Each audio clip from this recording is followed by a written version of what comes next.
Welcome back, ladies and gentlemen, to the podcast. Today we have another absolutely unbelievable, incredible photographer in Jack Anstey. Now, interestingly enough, I've been following Jack for like 7 years or 8 years, and I've always found his photography absolutely inspirational. He's worked with brands like Adobe, Aston Martin, National Geographic, Audi, and many, many more. I have no doubt that you probably would have seen one of his photos at some point and just not known it was him. In this podcast, we discuss so many interesting topics that I think will really help you on your journey. For example, how the schooling system is not built for creative minds, how to get better at photography, how to get into the travel, videography, and photography niche, what makes a photo truly meaningful, what gives it soul. These are just some of the conversations that we're going to talk about today. I really hope you enjoy this episode of the Into the Mind podcast. My name is Harrison Brown, and without further ado, ladies and gentlemen, let's get into this episode.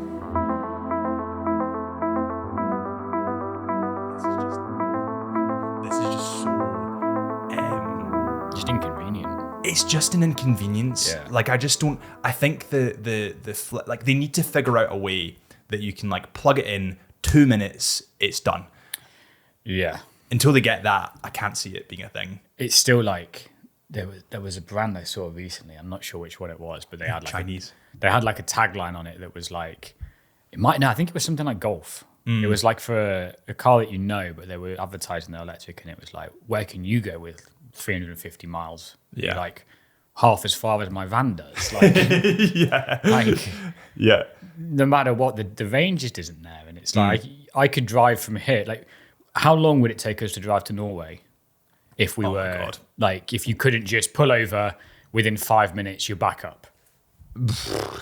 Like, it would literally double the journey, I think. Yeah. When you're driving 14 hours a day, Yeah. like 10 to 14 hours a day, it's going to... How long does that journey take in normal circumstances, normal car? 50 hours, 50, 55 hours. That's what Google says. And that's right up the top of Norway. Is that like Lofoten or is that the bottom? That's Lofoten. Lofoten, okay, 55 hours. That's pretty gnarly. Yeah, I think that's from here though. Right, okay. So that's from Scotland. You have to think that the first day is kind of just all the way down. And then... Ferry across.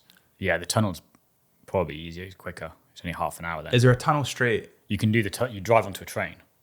I didn't even know this. Yeah, it's the one that they built in like the late 90s, I think, early 2000s. Okay. We dug from England, the French dug, and they met up in the middle, like, and they were something like an inch off. It's nuts. Like they were like, literally, there was a video of them, they like smashed through this hole and they shake hands through the hole. What? But you basically drive down this ramp and you drive onto a flatbed, then you just drive along through train carriages. And it's like a full double height, like you're driving along the back of a Arctic lorry, just it's one car wide. Yeah. And you just drive on, then you park, and it takes like 25 minutes. You stay in your car. That's insane. Yeah, and then you just get out in France. So they tunneled from France and England. Yeah. And they were an inch off. Yeah. When they met in the middle. Yeah. What the fuck? It's a sick video. Like, with them shaking it. It's probably not that good now. Yeah. But it's just interesting to me that they managed to link that. It's also like a historical moment in time. Like I feel like, especially as you get older, the photos and videos that have like more value to you are the ones that actually mean something instead of like Sarah was making fun of me the other when she was here. See these two, these are just samples, but it's like little person, big, person, big landscape. Everybody and their mum has those photos.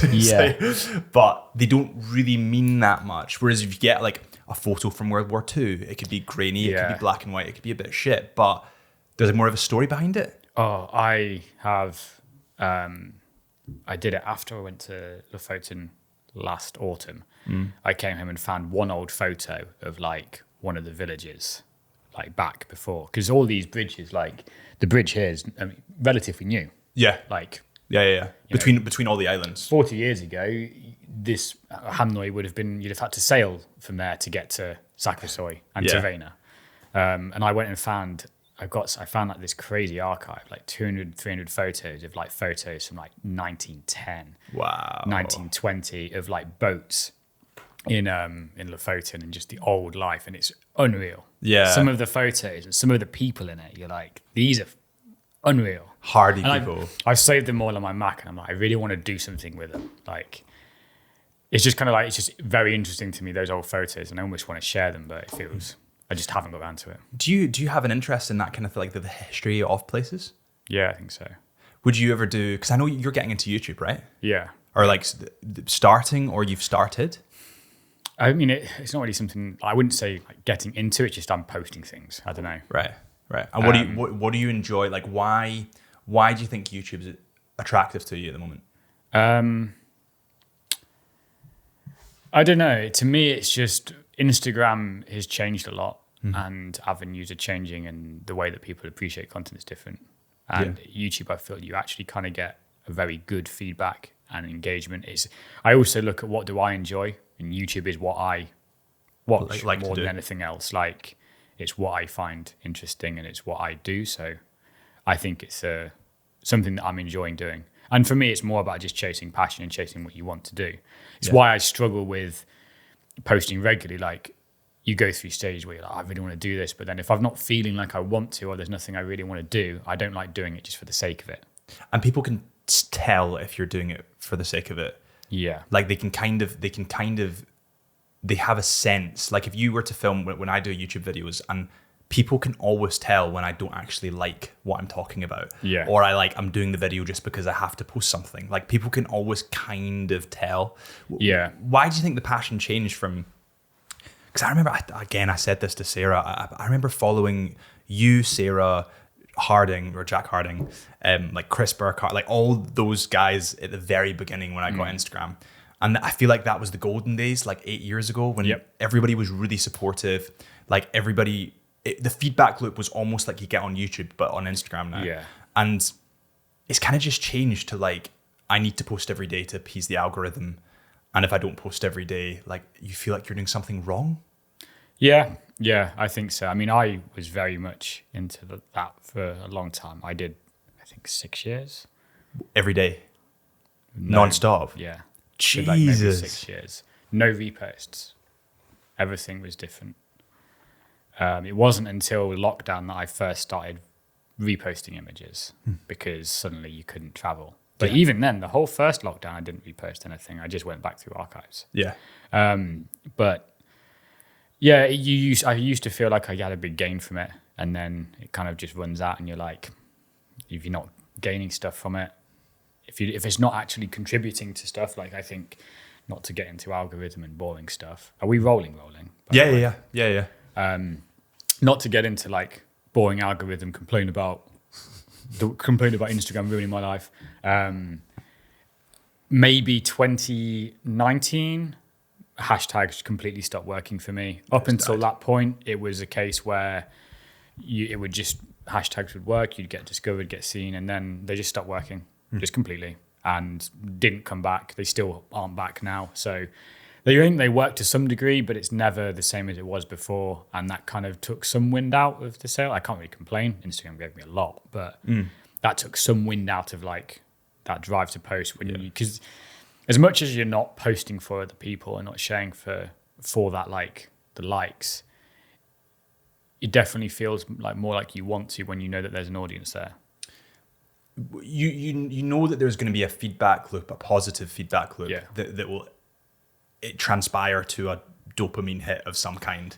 Yeah. And I think if that's not there, it takes away the fun, not the fun of it, but it takes away that dopamine hit in a lot of ways. It actually has the opposite effect. You post and you feel shitter about the fact your post isn't like performing. Exactly.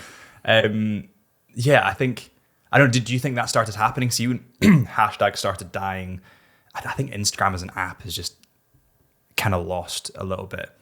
But do you think when that engagement kind of stopped rolling in as much as it had, did that kind of like demotivate you in a way?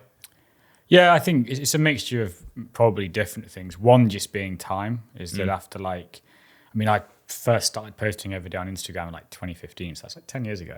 So everything you do for 10 years is going to feel different. It's going to grind on you. Yeah. But yeah, I think it did change. The app's just changed as well. The way that Reels and video has kind of come in has changed it a lot. And that's, again, it's very easy to think of it from a selfish point of view and be like, it should be photos. But I'm a photographer. Yeah, but realistically, the world changes. You either move along with it or you don't do. At the moment, I'm kind of like jogging to keep up with video, but I think it changes. You can't help that. Yeah. If you can stick in your old ways, but there's not many classical artists that are massive at the moment, because if you don't move into more modern genres, you're not going to get the sales and you're not going to get the views. But I think it kind of tipped too far as well, though, because you had like, do you remember the days of Sam Colder, rapid transitions, like lens flares, transitions, teal and orange, like it was all that kind of stuff. And people, there's a polished nature to Instagram that YouTube doesn't have, and it strips away soul, it strips away personality. Yeah. And I think that like when you look at YouTube, there's a guy that I reference all the time. I can't remember his bloody name now. It's typical. But he essentially films everything on a GoPro. He's got millions of subscribers. I'm sure I sent him to Sarah to send to you. Yeah, there's a few people you mentioned that you were like, oh yeah, I'll send, and then she's never passed it on to me. Yeah, I'll definitely send them to you. But there's essentially a guy. He started off a lawyer. Oh, it's going to really annoy me. He's super famous now. Yes, I remember you saying this. Yeah. But then I've never saw what came out of it. He is unbelievable. But essentially, he films everything on a GoPro. Yeah. He doesn't even have a drone. He just films everything on a GoPro. It's raw, it's real. There's not much color grading. He just uses the raw footage. And it has soul, it has personality. And like I feel like that is what Instagram, TikTok not so much because TikTok's weird, but but that's what Instagram's lost. Like it's lost its flair. It's lost the ability to translate a message to people, like a real message, because everything is over polished, over perfected, or soulless. Yes. Soulless is the kind of thing for me. I think that informs a lot of what I like. Is it's soul and passion and like an actual care from the person who's creating it. And there's a lot of stuff, reels in general. The reason I don't lean into that very much is just because I feel that they are kind of soulless and there's not much passion into them. And I'm not shitting on what they do. They have a place and obviously they're popular. Like I can't just be like, oh, they're pointless. Because they don't have the passion and have the soul, but they have a place.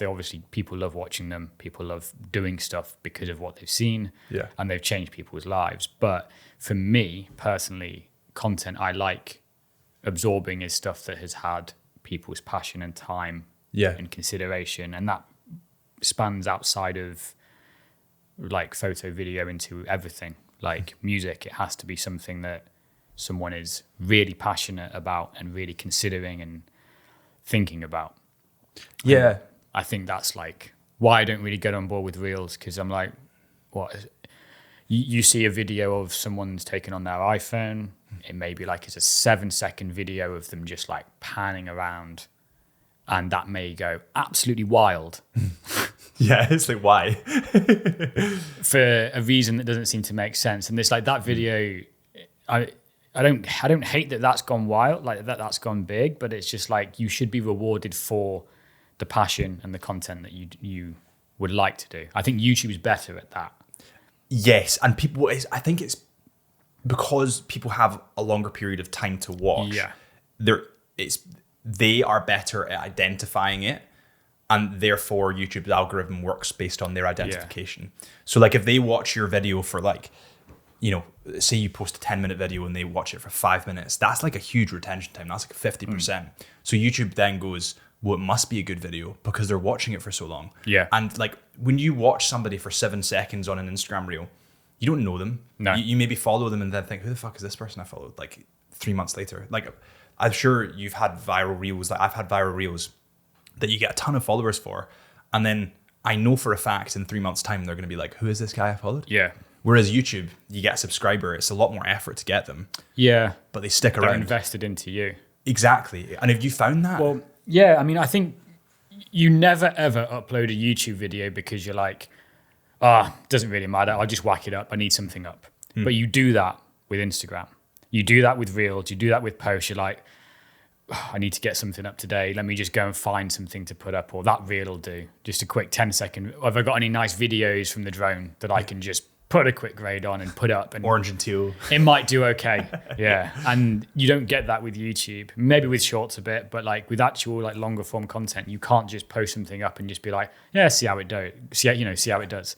Because you actually you want it to be of a certain quality and level. And I feel that's what used to happen, but then it's kind of changed with how Instagram has become maybe more shorter form content. Almost like spray and pray.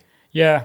But it is kind of that, because if you, like, let's say you post every day on Instagram right now for 6 years, a reel a day every year or every day, one of them's going to go viral. Yeah.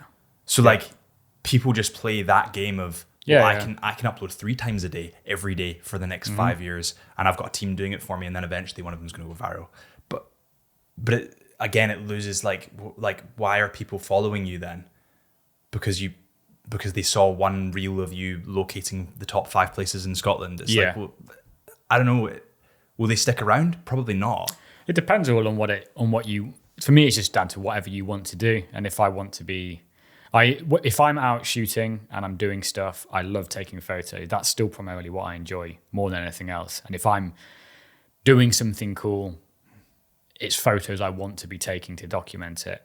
And that hasn't changed like towards video at all. Maybe I'm more wanting to record video as I do stuff, but... Is that because of what's happening in the social media world that you're wanting to record video? No, I think I'm just enjoying something new. Learning something new. I mean, I did start YouTube after maybe like just before lockdown, or maybe during the first lockdown. I started it as an idea of just trying to improve video, and I started doing kind of like very just lo-fi vlogs, recorded all on the GoPro, just with the basis of like it's not going to be polished, because it was probably a bit of maybe like an insecurity with quality of knowing like you have a vision in your head of what you want it to be. And at that point, I'd spent like so long with photos. You know that you can go out, and if there's a sunset, you can capture it and you can edit it like you want. It's going to be perfect. Yeah. It's going to stick to your style and the vision in your head. It's very rare that I would find that I wouldn't be able to get that from photos, what you wanted to. But then you try and edit a video and you're like, it's just not the same. It's harder. It's like 50% of where I want it to be. So my idea was probably to sort of shroud that insecurity, was to be like, right, I'll film it all on GoPro. It's just going to be vlogs of what we're doing, and that will help to teach me and improve. And I guess over time, then it was like, oh, I need to start putting a bit more effort in. You start to learn a bit more transitions, or different types of cut, and how to keep attention and story tell. And then we went to Jordan, and you can't have the drone there. Because terrorism. It seems to be that thing where Africa and the Middle East kind of just... Yeah, they're quite sketchy about it. Yeah. So there I was like, right, a lot of the time, it's very easy just to be like, drone up, easy cinematic content. Yeah. This will go viral. Yeah. But there I was like, right, so I want to make a video from our trip to Jordan. I'm going to have to try and get more creative with the camera, because I can't do a whole video on a GoPro, because whilst they're great for talking to the camera and like point of view stuff, doesn't really work to show off a landscape, because it's like... It's linear. It's like one thing. Yeah. It's so wide. Like you... It's like fisheye. Yeah. Like if we were in Wadi Rum, and it wouldn't have felt like that. It would have felt more like the Sahara if it was just flat, because everything would seem so far away. Yeah. So that kind of forced me to do that. And then again, a few more trips where you don't use the drone as much, I think sort of pushed me into doing a bit more. But then it's like, it's just trying to find what you want to do, I guess. Yeah, it's finding what you want to do, but also like it needs to come from your passion. It can't come from the engagement that others give you, because people can tell. Yeah. Like people can 100% tell. It's like you're posting this video because you know it could go viral. Like I've posted videos because I know they're doing well and they're trending, and people are like, oh fucking hell, why are you feeding into this theme? But then you post a video that actually comes from the heart, that actually comes from you, and they kind of like, especially the YouTube audience, like they kind of like engage with that. I think you get out what you put in. Oh yeah. And like the video, I mean, so I posted, I've probably got quite a few videos on YouTube now, starting with these like older, very just basic vlogs that move into slightly more travel stuff. Then you can see that I'm trying to do stuff where it's like, all right, there's one, we go to a bothy, there's no talking, it's just music and just walking. People love that kind of stuff though. Yeah, did the same with Namibia, was kind of like more of a travel type vlog, and that was the first one I kind of didn't do chronologically. I mixed it around to try and tell a story better. But then the one that went really, and these are getting a couple of thousand, but then I did a video for my running I remember. And seeing that's that, went big. That's almost maybe approaching 300K Wow. And since January. so did you ran every day? So firstly, like I'm just going to explain the story. You ran every day for a year. Yeah. 5K every day, right? Yeah. 5K every day for a year. So firstly, you're fucking insane. So secondly, was that video all compiled into one? Yeah, so it was more of just like a case of like I thought I have an opportunity here to make a video about that, and I thought I want to do something. I think it could be good. So maybe from around September, October time, I started trying to record little bits where we were somewhere nice, and I realized I missed a big opportunity to record throughout the year. Some of the places we got to, some of the places we were and some of the places I ran were like, man, like I've still done it. I've got photos on my phone, but there isn't video content of it. So all the content was sort of filmed in Scotland around when it's just like, oh, we're in some nice woodland. I'd go and do a 5K, then I'd be like, right, I'm going to go out again with the tripod, maybe with the drone, and I'll just record for another hour. I'll just run back and forth in front of the camera. And then it gives me some content to put into a video that I can talk over. And then I kind of just did a video of me talking to the camera, explaining like lessons I'd learned, things about the challenge and things like that. And then, yeah, that went really well. It was kind of like posted, performed normally, and then I guess the homepage just took it, and it was like each day was like another 6,000 views, and you're like, whoa, it's going crazy. But then you realize actually that's a whole year's worth of effort into one 8-9 minute video. It's a whole year. That's and you can tell it's perfectly like what goes into it comes out of it. Yeah, like it's 100%. Like my friend Josh, I'll need to introduce you to him. He's a super cool guy, super young and super talented. He is at the moment cycling. He's going to break world records. He's cycling around the world with his dad. Yeah. So he's posted maybe 3 videos on YouTube over the last 3 years. One of them was like some kind of challenge that he did with his dad, again on the bikes. They were cycling across somewhere, and it took him like half a year. Yeah. And again, that video got like 400,000 views. Yeah. And then like he did one in Pakistan that took him again a very long time, but it got 300,000 views. And like, but if he had just done like a vlog over a day, it wouldn't have done well. It's 100% with YouTube. It's what you put in, you get out, and there's no spray and pray. See, when you travel without a camera, or do you ever travel without a camera? Actually, so rare. Like I struggle. Do you think it's like? Do you feel like you need it on hand at all times, just in case? No, I'm getting better with that. I'm getting better at being able to miss moments and be like, am I actually going to do something with it? Do I need to shoot that? Or can you just going to take up space? Enjoy it? No, I mean, for the longest time, it's always not even just travel with the camera, but it's more like every trip you do is not for like Instagram, but it's like every trip you do is for that passion of adventure and shooting and capturing. I went surfing in Morocco over my birthday a few years ago. That sounds sick. Sarah was away. Yeah. She was, I think she was in Singapore for a month or something like that. And I was like, oh, it's my birthday next week. What the fuck am I going to do? Can I swear? Yeah. I was like, what can I do for my birthday? Like, I don't want to be sat at home in the van doing nothing. And I literally found like £500 flights a week in Morocco surfing with lessons. And I was like, that's ridiculous for £500. Like, I'd probably spend not far off that just driving around the Highlands. Like if I was to say, I'll go to Skye for the week, it would cost me that much. Yeah. But I went there, didn't take anything with me, just took the phone. And I was there on the plane like, this is the first time in a long time I've flown with just a carry-on bag and just... Do you want coffee, by the way? Yeah, I will do. Yeah. Never say no to coffee. And was like, I've not got a camera, I've not got anything with me. It's literally just me and I'm going on a holiday. And it was nice, but I think in general I've slowed down a lot the last few years in terms of my need to always be on like creating mode. I think it was really good for me at the start to like have that crazy drive, but I think mentally I'm probably better off to not be quite as like every single day do something on all the time. Do you think it like, I don't know, I get really bored if I don't have a camera. And I think there's like, Sarah and I kind of talked about this briefly. So there's definitely an ADHD thing there.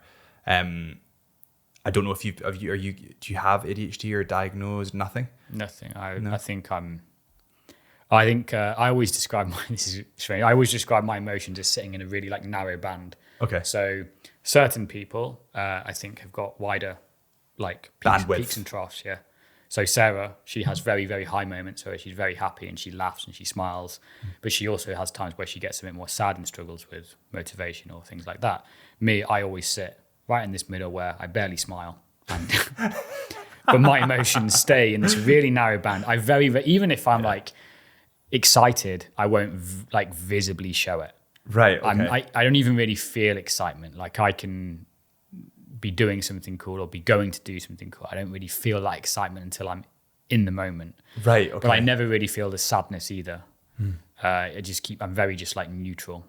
Do you think you get an endorphin rush from like, see if you take a banging photo, you've got like, you've got a volcano with like fucking northern lights behind it, and there's a subject, small person, big volcano, northern lights. Like you've got the most banging photo you could ever get. Would that give you an endorphin rush? Like would you feel something from that? Yeah, I get gratification from it. Yeah. Not adrenaline. But I definitely get enjoyment from taking stuff, but it's almost like only half the job because you've got to get back and edit it. Yeah. I think but for me, a lot of the enjoyment just comes from what we're actually doing as well. I think a lot of people probably do stuff without realizing it's what they actually want to do. Maybe they just think that they want to do it. The difference between thinking you want to do something and actually wanting to do it is quite like a fine line, I guess. But I enjoy being out and doing stuff anyway. So, we've done it. You wake up, you've had 4 hours sleep, go up for sunrise, and then it's cloudy. Yeah. And it's so easy for that to just be like, waste of time. Yeah. But realistically, if you're there for the right reasons, it shouldn't really be a waste of time too much. As long as it's not like a job and you have to do something. Like, I remember we had one shoot, rewinding a very long time ago, back to when I still worked full time, and we'd go away all the time at the weekend. It was like quite an exciting time, really, because I think it's probably the most exciting time of like this whole little photo journey was when I still had work. I think that's when you're also the most probably inspiring to people because you're still within touch. It's easy to look at someone like Calder and be like, I'll never have that experience. Yeah. He gets to do whatever he wants. He's got all these followers. Whereas when someone still has a job, it's almost like, that's me. That could be me. But we would, every weekend for probably like a year and a half, I'd be away in the mountains shooting and doing stuff. And I had a couple of other friends through Instagram who all wanted the same type of job. Yeah, the same type of just enjoyment. And it wasn't really like we were grafting and grinding to try and make it into a job. It was just chasing what was fun at the time. But we would drive. I'd come to Glencoe for the weekend from Leicester, which is like 6-7 hours, but it'd be Friday night, finish work at 5, drive there, spend Saturday, Sunday shooting, drive back for work on Monday. But we used to go to Europe quite a bit. We'd drive to France or Germany just for the weekend. We drove one time all the way to like halfway down Germany. Just for a day. We left at work. Well, we left 5 p.m. Met a couple of other guys down, sort of just on the M25. Got the tunnel, drove all the way through. We arrived at like 4 a.m. Sunrise was at 4:45. So we like half an hour sleep in the car. Oh my God. And then it was just dead. It was just grey, rainy. There was no light. It was this huge river bend. And we went to the viewing platform and all the trees, it was like this time of year, were just brown and dead. It just looked like mush. And you're like, we've literally driven all the way here. And then it rained all day. Yeah. And we came home and it was literally like a waste of a weekend because you were going for the photo. For something. Yeah. Whereas it's like, if we'd have been like, we're actually going to go walking or camping, that's what I want to be doing. And that kind of changes it. So I try and remember that a lot of the time when we go to places is like, remember why you're doing stuff and try to get that as the thrill from it. So do you think the camera is kind of the conduit between like it is the middle ground and it's what you need in order to do the thing you want to do? So you want to go hiking, but in order to do that with a group and be social, the camera comes into it. So there's kind of like a middle ground there. Yeah, I mean, I think to me, it's kind of like how if you have someone who is incredibly musical, they're going to notice things and they're going to also make things up in their head the whole time. Like you imagine someone like, if you were sat here and you were having a conversation with someone who's like a rap artist, as you're talking, you know that they're going to be playing things in their head and they're going to be driving and thinking of lyrics, or a poet would do the same. And it's kind of the same for me because I really enjoy taking photos in that process of like capturing and sharing stuff. If I'm out doing things, my eye sees stuff that I think is nice and you want to shoot. And it's annoying when you don't have a camera and you see that. Yeah. Usually when you're at the supermarket, right? Yeah. Yeah. And yeah, so it's more that I see stuff and I want to shoot and share. And that's kind of where the whole photo thing came from. It wasn't really like I have a camera, I'm a photographer, I want to be a photographer. It was just I liked capturing and sharing stuff. Okay. And that's kind of how camera stuff started, was just... And what age did that start? Probably like 14, 15. So you were young. Yeah, maybe like, 14, 15. Right. Skating, BMXing. So you were a BMX guy. It's probably comes down to the photographer actually not being very good at the sport they'd want to do. So they want to film people It's doing that it instead. classic thing of like, oh, you're not world-class climber, so you photograph world-class climbers. It's probably that too. As a teenager, I was lazy and wasn't very motivated with school or anything really. But I liked being creative. That's probably where school conflict had the clash, because creativity isn't always as... It's not adopted in a lot of schools. It's not as embraced as much. My school was good for that, but it wasn't... You still got a lot of academic things. So yeah, it was mainly just taking pictures of skating, BMX, fish eyes, like... You know, and you get someone and you put like them in the photo 10 times. Yeah. Like, yeah. The classic. Like all that sort of stuff. But at the same time, always loved the outdoors as well, from being a kid and walking with my dad in the lakes and the peaks. And then started taking my own trips with friends as we started driving, started going to the peaks and the lakes and Wales.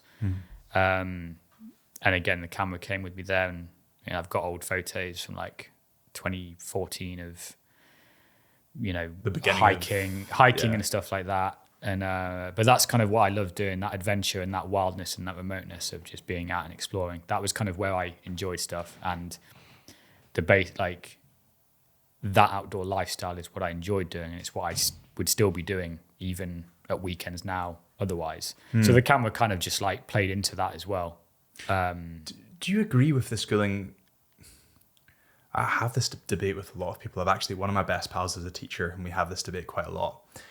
Do you agree with the schooling system? Like, from my perspective, if you have a world that's so rapidly changing with technology, like think of 10 years ago versus now, think of electric cars, think of AI, think of laptops, iPads, you know, iPhones, you know, everything is changing so rapidly, even cameras on the subject of photography.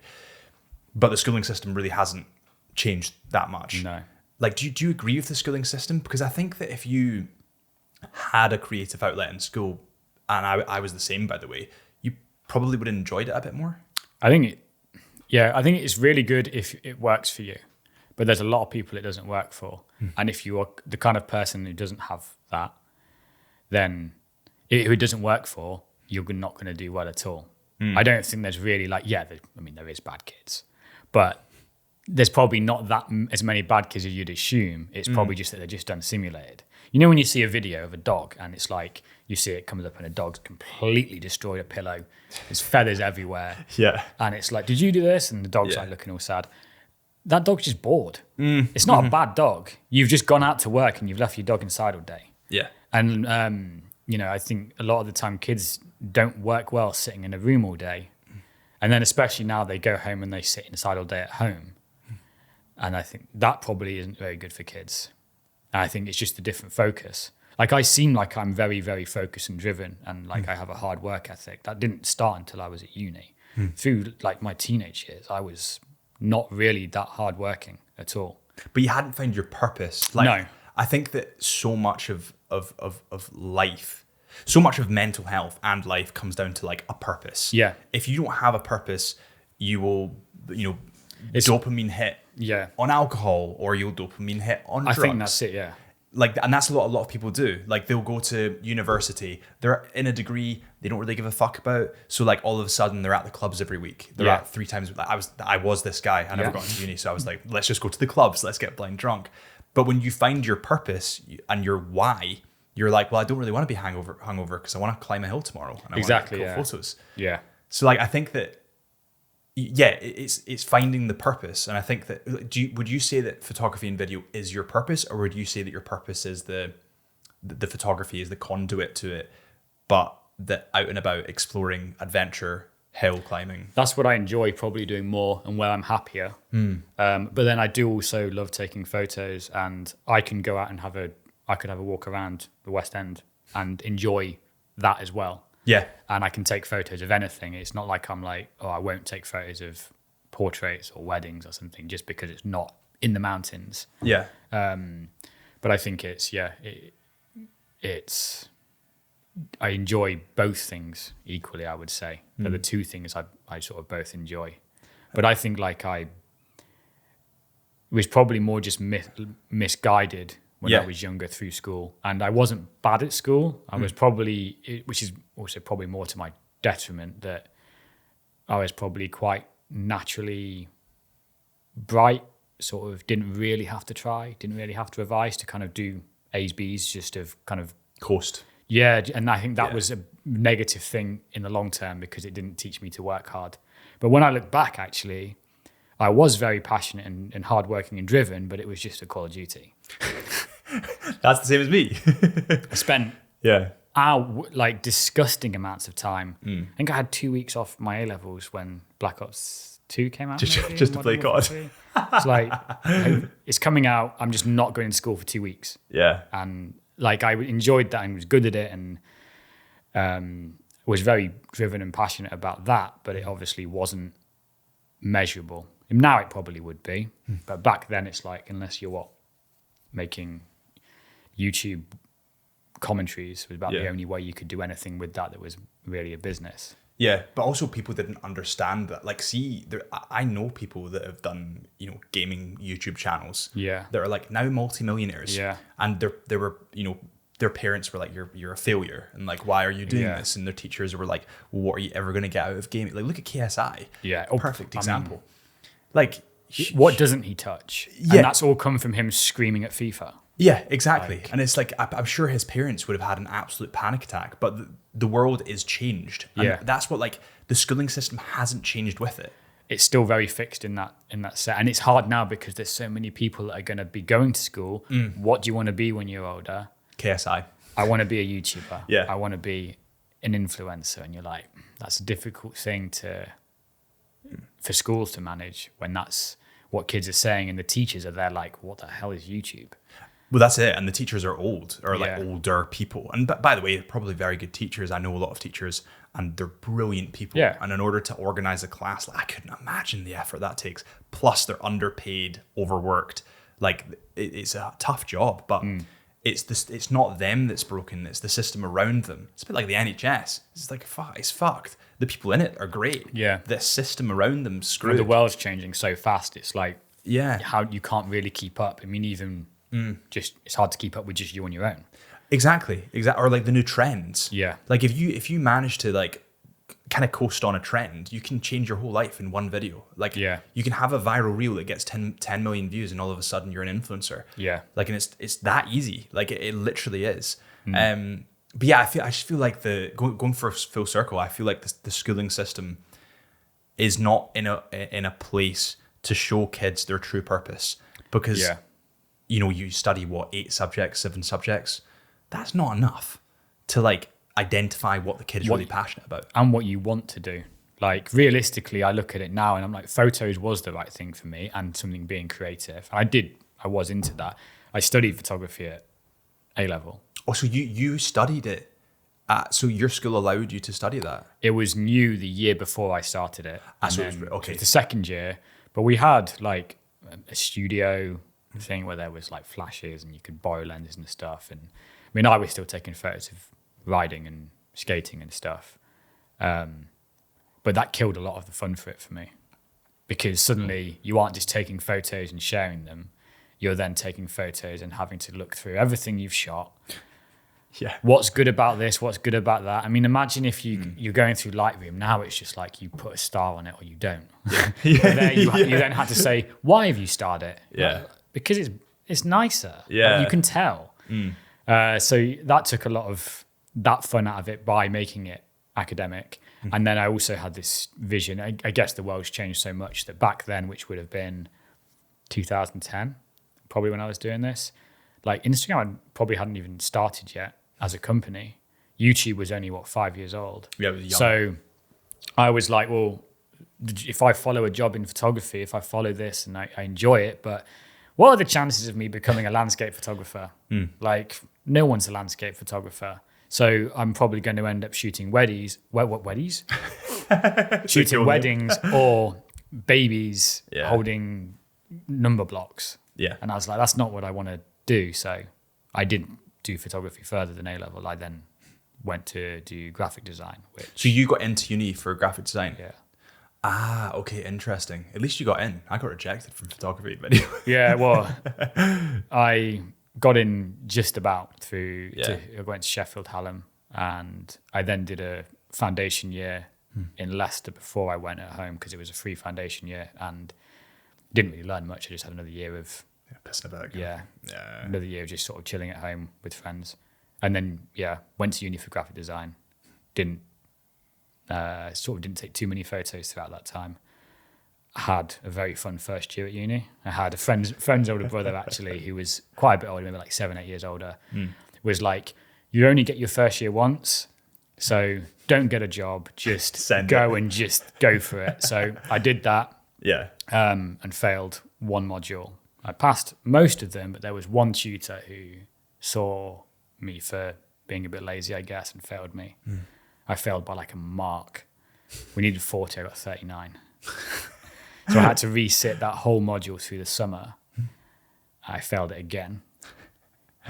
Even though, it's design, so you're very much like, this is how much research I've got. This is how much development I've got. It's not a case where you've got an answer wrong. So I was just like, well, if I do everything but just do more of it, I'll easily get that extra mark. He failed me again, but that was really the best thing I think that ever happened because it, in a weird way, made me realize I needed to start working harder and not just coasting. Yeah. And then that next year I had to resit the module for a third time, but with the year below, which is embarrassing. But all of that kind of made me be like, you actually do need to start working harder now. You need to pull your thumb out a bit and work. And then I started to get that gratification from producing good work. Like the drive for it. Yeah. Which before it was always like, I'm putting all my effort into video games. And the enjoyment I got from it was being good and winning or, the social aspect, whereas I'd never really had that for work. And I think that kind of changed it. And I realized afterwards that tutor, even though at the time I thought it was a wank. Yeah. I really hated the guy, but he definitely helped me in the long run in teaching me you need to work harder for this. And then I kind of kept that going from there, from then on. Do you think so that's the moment that cracked you into gear? Do you think you're like, I've asked a couple of content creators, photographers, YouTubers this, do you think you were always numbers driven? Because if you think of like a video game, you hit 10th prestige, like it's numbers driven. You hit level 70 and then you get first prestige again and again and repeat. You go viral on YouTube, you get a huge amount of views. You can look at the metrics, you got subscribers coming in. That stuff I'm into. So if you had like a really successful video on YouTube, you've got your 300k video, does that give you that adrenaline rush? Makes me want to do more, right? I think. And I do get obsessed with numbers and I do enjoy looking at insights and analysis and stuff. It's one thing I think YouTube absolutely nails. Oh, it smashes it. And when you're like Instagram, what are you playing at? Yeah. Your stats mean, I don't even know if they're accurate. I don't even think that they're accurate. They could be throwing the numbers at you and you'd be like, oh, that's true. YouTube's so in depth. Yeah. It gives you so much information on every aspect of the content, the audience, the reach, anything you want to know. It's so well. It's intuitive. Yeah. It's also a bit too intuitive. Like I remember I'll post videos sometimes and it'll be like this video is a number 10 because it's appealing to less fun. And I'm like, I fucking Yeah. know it's shit. Just leave me alone. Even stuff like the thumbnails, you can test different thumbnails, and it'll just pick the best one based on performance. It's like that's so helpful that it does all of that. So I do invest into that stuff a lot, but I will fixate on performance and stuff. Have you found a difference in what performs in thumbnails? No. So I've been testing this for a while on the channel. If you have like, I might just show you. It might be easier to show you. If you have like a big face, so essentially look at Mr. Beast. I hate to say that, but he nails it. So, and I didn't like. I think when you're young, you kind of look at successful people and be like, what are they doing that's working? Yeah. And you see in business, especially when you're doing comp shops, like our competitor analysis, Mr. Beast has like a team of 100. He's almost a billionaire. Yeah. So whatever he's doing in his thumbnails Is researched. Yeah. So replicate. Like the smart thing is to replicate it. So I didn't realize that. See, if you have your face being like big and bright, like 30-40% of it. Exactly. Yeah. So like that makes such a huge difference to the bottom line of your click through. Well, realistically, we're humans. You're searching for human interactions. It's emotion. Yeah. And as soon as I made that change, the views started like piling in. And then also there's a thing in YouTube thumbnails where it's like 3 points to focus on. So if you have your face, your hook, and then something about the video. So Mr. Beast, his face, the pyramid, day 1. Yeah. 1, 2, 3. Yeah. Like everything's 1, 2, 3. You've got shark, water, Mr. Beast. 1, 2, 3. Yeah. It's like everything's 1, 2, 3. So yeah, it's really interesting. Do you reckon you'll dabble more in the? It's hard because I think when you start to see a response from it, then you're going to want to do it. When you start seeing, oh well, that's generating me more, you then play into it, and you could never fault anyone for leaning into that stuff. Like, if there's an opportunity to get more views or more audience, you're obviously going to try and lean into it. But I always feel very just unauthentic, and I hate that kind of like that bullshit of pushing stuff too much, like of the clickbaity stuff. It pisses me off, and I don't feel genuine when I do it back. And so I do it sometimes in YouTube thumbnails, but I always feel like, oh, you're a dickhead for trying to sell something too exciting, when I'd rather almost just be straight to the point and be like, This is what it is. This is it. But I'm aware that my approach is a little bit different to how a lot of people do it. We did, is it Briggs Meyer, 16 Personalities. You ever done that? I don't think so. It's like it's quite interesting. Sarah got me onto it. It's Is that the test you do online? yeah. Oh, Takes you like 30 minutes. there was a test I did online in Thailand. All of us were doing it. It was like we're traveling. I think it might have been this one. You get a 4-letter.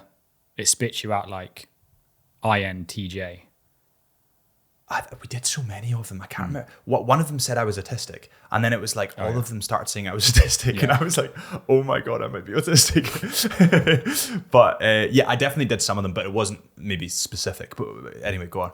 This one is like, it's difficult. You need to be honest. And Yes. it's very hard to separate answering who you are from who you want to be, or who you think you are.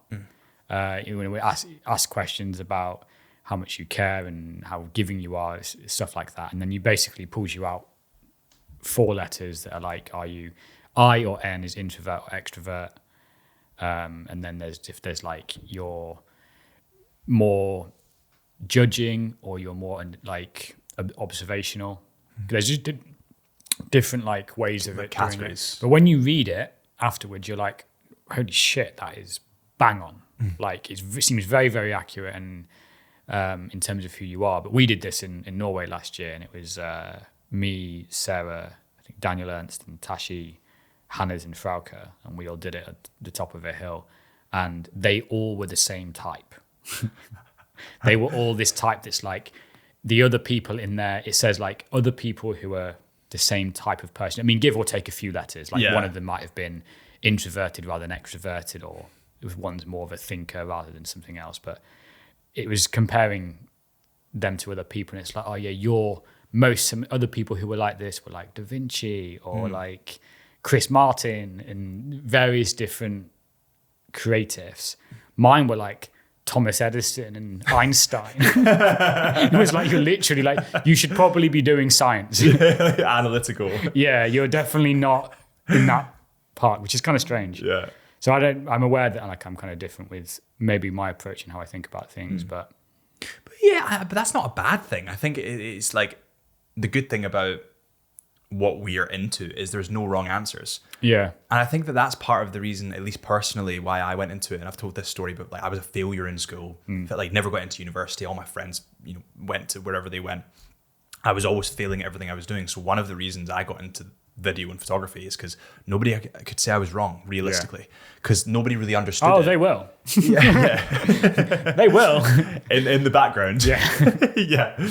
But like they couldn't like you can't say, because it's kind of objective, Yeah. you can't really like, from looking at like that photo, right? So I'm sure there's some people come in that go, that's really straightforward. It's kind of a shitty photo. But like, I'm sure there's some other people that come in being like, oh, that's really abstract. I quite like that. So there's not really a wrong and right answer. And even if someone were to tell me you're doing a shit job, I'd be like, well, that's your opinion. Yeah. I probably was doing a shit job at that time, but like that's your opinion. So I think that like for me at least, it was like nobody could kind of say I was wrong. Yeah. You can't really make mistakes when it's your choice to be creative and to do that. Exactly. And because of that, everyone's different. So everyone has different outlooks on it. I think being more analytical, like you can actually see it a little bit from your feed, because you go through, I don't know how you've kept this up for so many years, but you go through like themes. Yeah. Have you noticed that? Or is that? I kind of try to consider it. Yeah. I think probably more doing stuff and the locations you go to probably shape that as well. Like if you spend a lot of time in Scotland, it's generally going to be a certain color palette, certain color swatches. It's probably a lot harder if you're someone who does buzz around all the time. And if you were doing Africa, then Indo, then South America, you're going to struggle to make that mold. But yeah, I think it's probably more just natural. I do think about it. Sarah's way better at it than me. Sarah's good at it. Sarah's there's like a cleanliness to her photos that I don't know how to describe this. I know.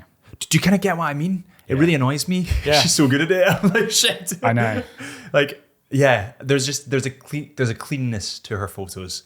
But again, people don't see the effort that goes into that. No, and there's a lot of thinking and planning and loading it onto your phone and going, doesn't work. And then it's coming down to that compromise of like, do you want to put that photo in because it's the best one or because it matches the other 9 around it? Yeah, I think it's kind of easier. I try to the only thing I really try and focus on is just alternating colors or something, whether it's going, at the moment I'm kind of thinking light, dark, and just work on that, and that kind of, the contrast makes it sort of work. Yeah, I used to do drone, not drone, drone, not drone, and that something just to force a split. pattern. Yeah, kind of forces split. Well, I've asked a couple of other photographers this, and it's always interesting to get their kind of take on it. What do you think makes a photo truly meaningful? It's difficult because I think for me it probably does still come down to passion, someone's care and observation. Is a photo worth less because it's been taken before? Like, I don't know. It's a tough one. Because you go to places and I still want to get the photos at the prettiest view. Like, you go to Norway and there's certain angles you're like, I want that, but it definitely means less to me if someone else has done it before. I don't know. It's strange. I think everyone has a different perception on what they think is worth doing, and a lot of people go to places and almost go with a shot list based on someone's Instagram who's been before. It's really hard. Yeah. So I don't know. It's what makes a photograph timeless. Was that the question? Timeless, or I suppose what gives it value? Yeah, or even looping back to the first kind of question, what gives it soul? Yeah, it's so hard. I don't know. Emotion and meaning and care. I think that a lot of that stuff comes across through images. But it is hard to tell. Sometimes it's just luck. It's the kind of case where sometimes you can be feeling very lazy, but the conditions make 80% of it. Yeah. Sometimes it's, it is you being creative and you've done something that's really made that extra difference. I think it's passion and a joy for it. And maybe people be feeling naturally shooting what they want to, doing what they want to do, and it feeling authentic. The reason like you don't see an awful lot of like hot countries is because it's not really what I enjoy. And I don't think the stuff feels authentic. When we went to it was Sarah's job, I was a lucky +1. We did like a 2-week cruise on like a 5-star Not bad. boat. We went to like Madagascar, Mauritius, and Reunion. And I've barely posted anything from there because it's just not my... So your style. I don't enjoy it. I mean, I shot loads because I still enjoy taking photos. But in terms of what I want to edit and what I want to share and the things I look on afterwards and like, oh, I love that, isn't really that warm beach, sunny kind of vibes. It's also kind of why I've never really been to like Southeast Asia because again, it's a lot of green. Yeah. And it's not really my kind of... It's not your color palette. Yeah, it's not really just the kind of activities and places I like going to, which I guess shapes that. So yeah, I don't know, people being true to themselves, people feeling genuine. I think that comes across a lot more than you think in images and video, is how true to someone's self they're being. You can kind of tell if someone's doing it for... Likes. Yeah, the right reason or the wrong reason. Yeah. I remember making a video it was actually for my mum for Mother's Day. And like, this is when I'd started getting jobs left, right and center, like things were going really, really well. But I was always like, well, I know how I've got there because I've done all this stuff that I don't actually care about, but I know it's going to get likes and views. And then I made my mum this video for Mother's Day and it was literally like really simple, nice music, all these clips from when we were younger cut into when we were older. That's literally it.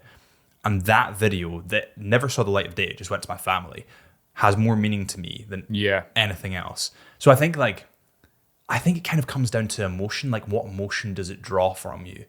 If the, little person, big landscape, it clearly draws some kind of emotion for some people because it does well. Yeah. But after 100 times of shooting that same image, you lose it. Yeah. So then it becomes like, it's almost like you dopamine hitting off of something. Eventually, you need to keep upping the dose in order to dopamine hit off of it. Yeah. And you're looking for other stuff to dopamine hit off of. So it's like, what triggers the emotion from you, I think, would be like that's what gives it soul. I think that makes sense. Like you're saying there, the tiny person, big landscape, it's something that does make most people feel something because you can kind of see yourself in it. But you do lose that over time. It's as if like, the amount of time me or you have been to Glencoe. Yeah. The first 100 times I went to Glencoe, I was fucking like ready to go. I was buzzing. I was like, there's so much to shoot. There's so much to see. And now I'm like, well, I had snow last time and it's sleet, so I'm not sure I want to shoot today. I had like full sun last time, but like, it's a little bit cloudy. So it has to be certain places now, like it feels like, as I said, the most exciting days are back when I had a job because you're going away and you're like, right, we've got 2 days. What can we do? We have one sunrise, one sunset, and then another sunrise, then we have to go. So we've got 3 opportunities with the golden light. What can we do there to maximize our time? Whereas now, it's so easy to be in the van and be like, looks a bit hazy. Looks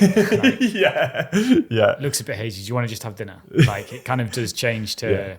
You become lazier because you have the opportunity more and you're spoiled. But it doesn't mean that I appreciate it less. I still will wake up, have a coffee, looking out the window and enjoy the scenery. It's just maybe I've seen that view from the King's House towards the Buckle so many times that it has to be very, very spicy for me to want to... Get the drone up, the effort of stuff. Well, what is it that, like...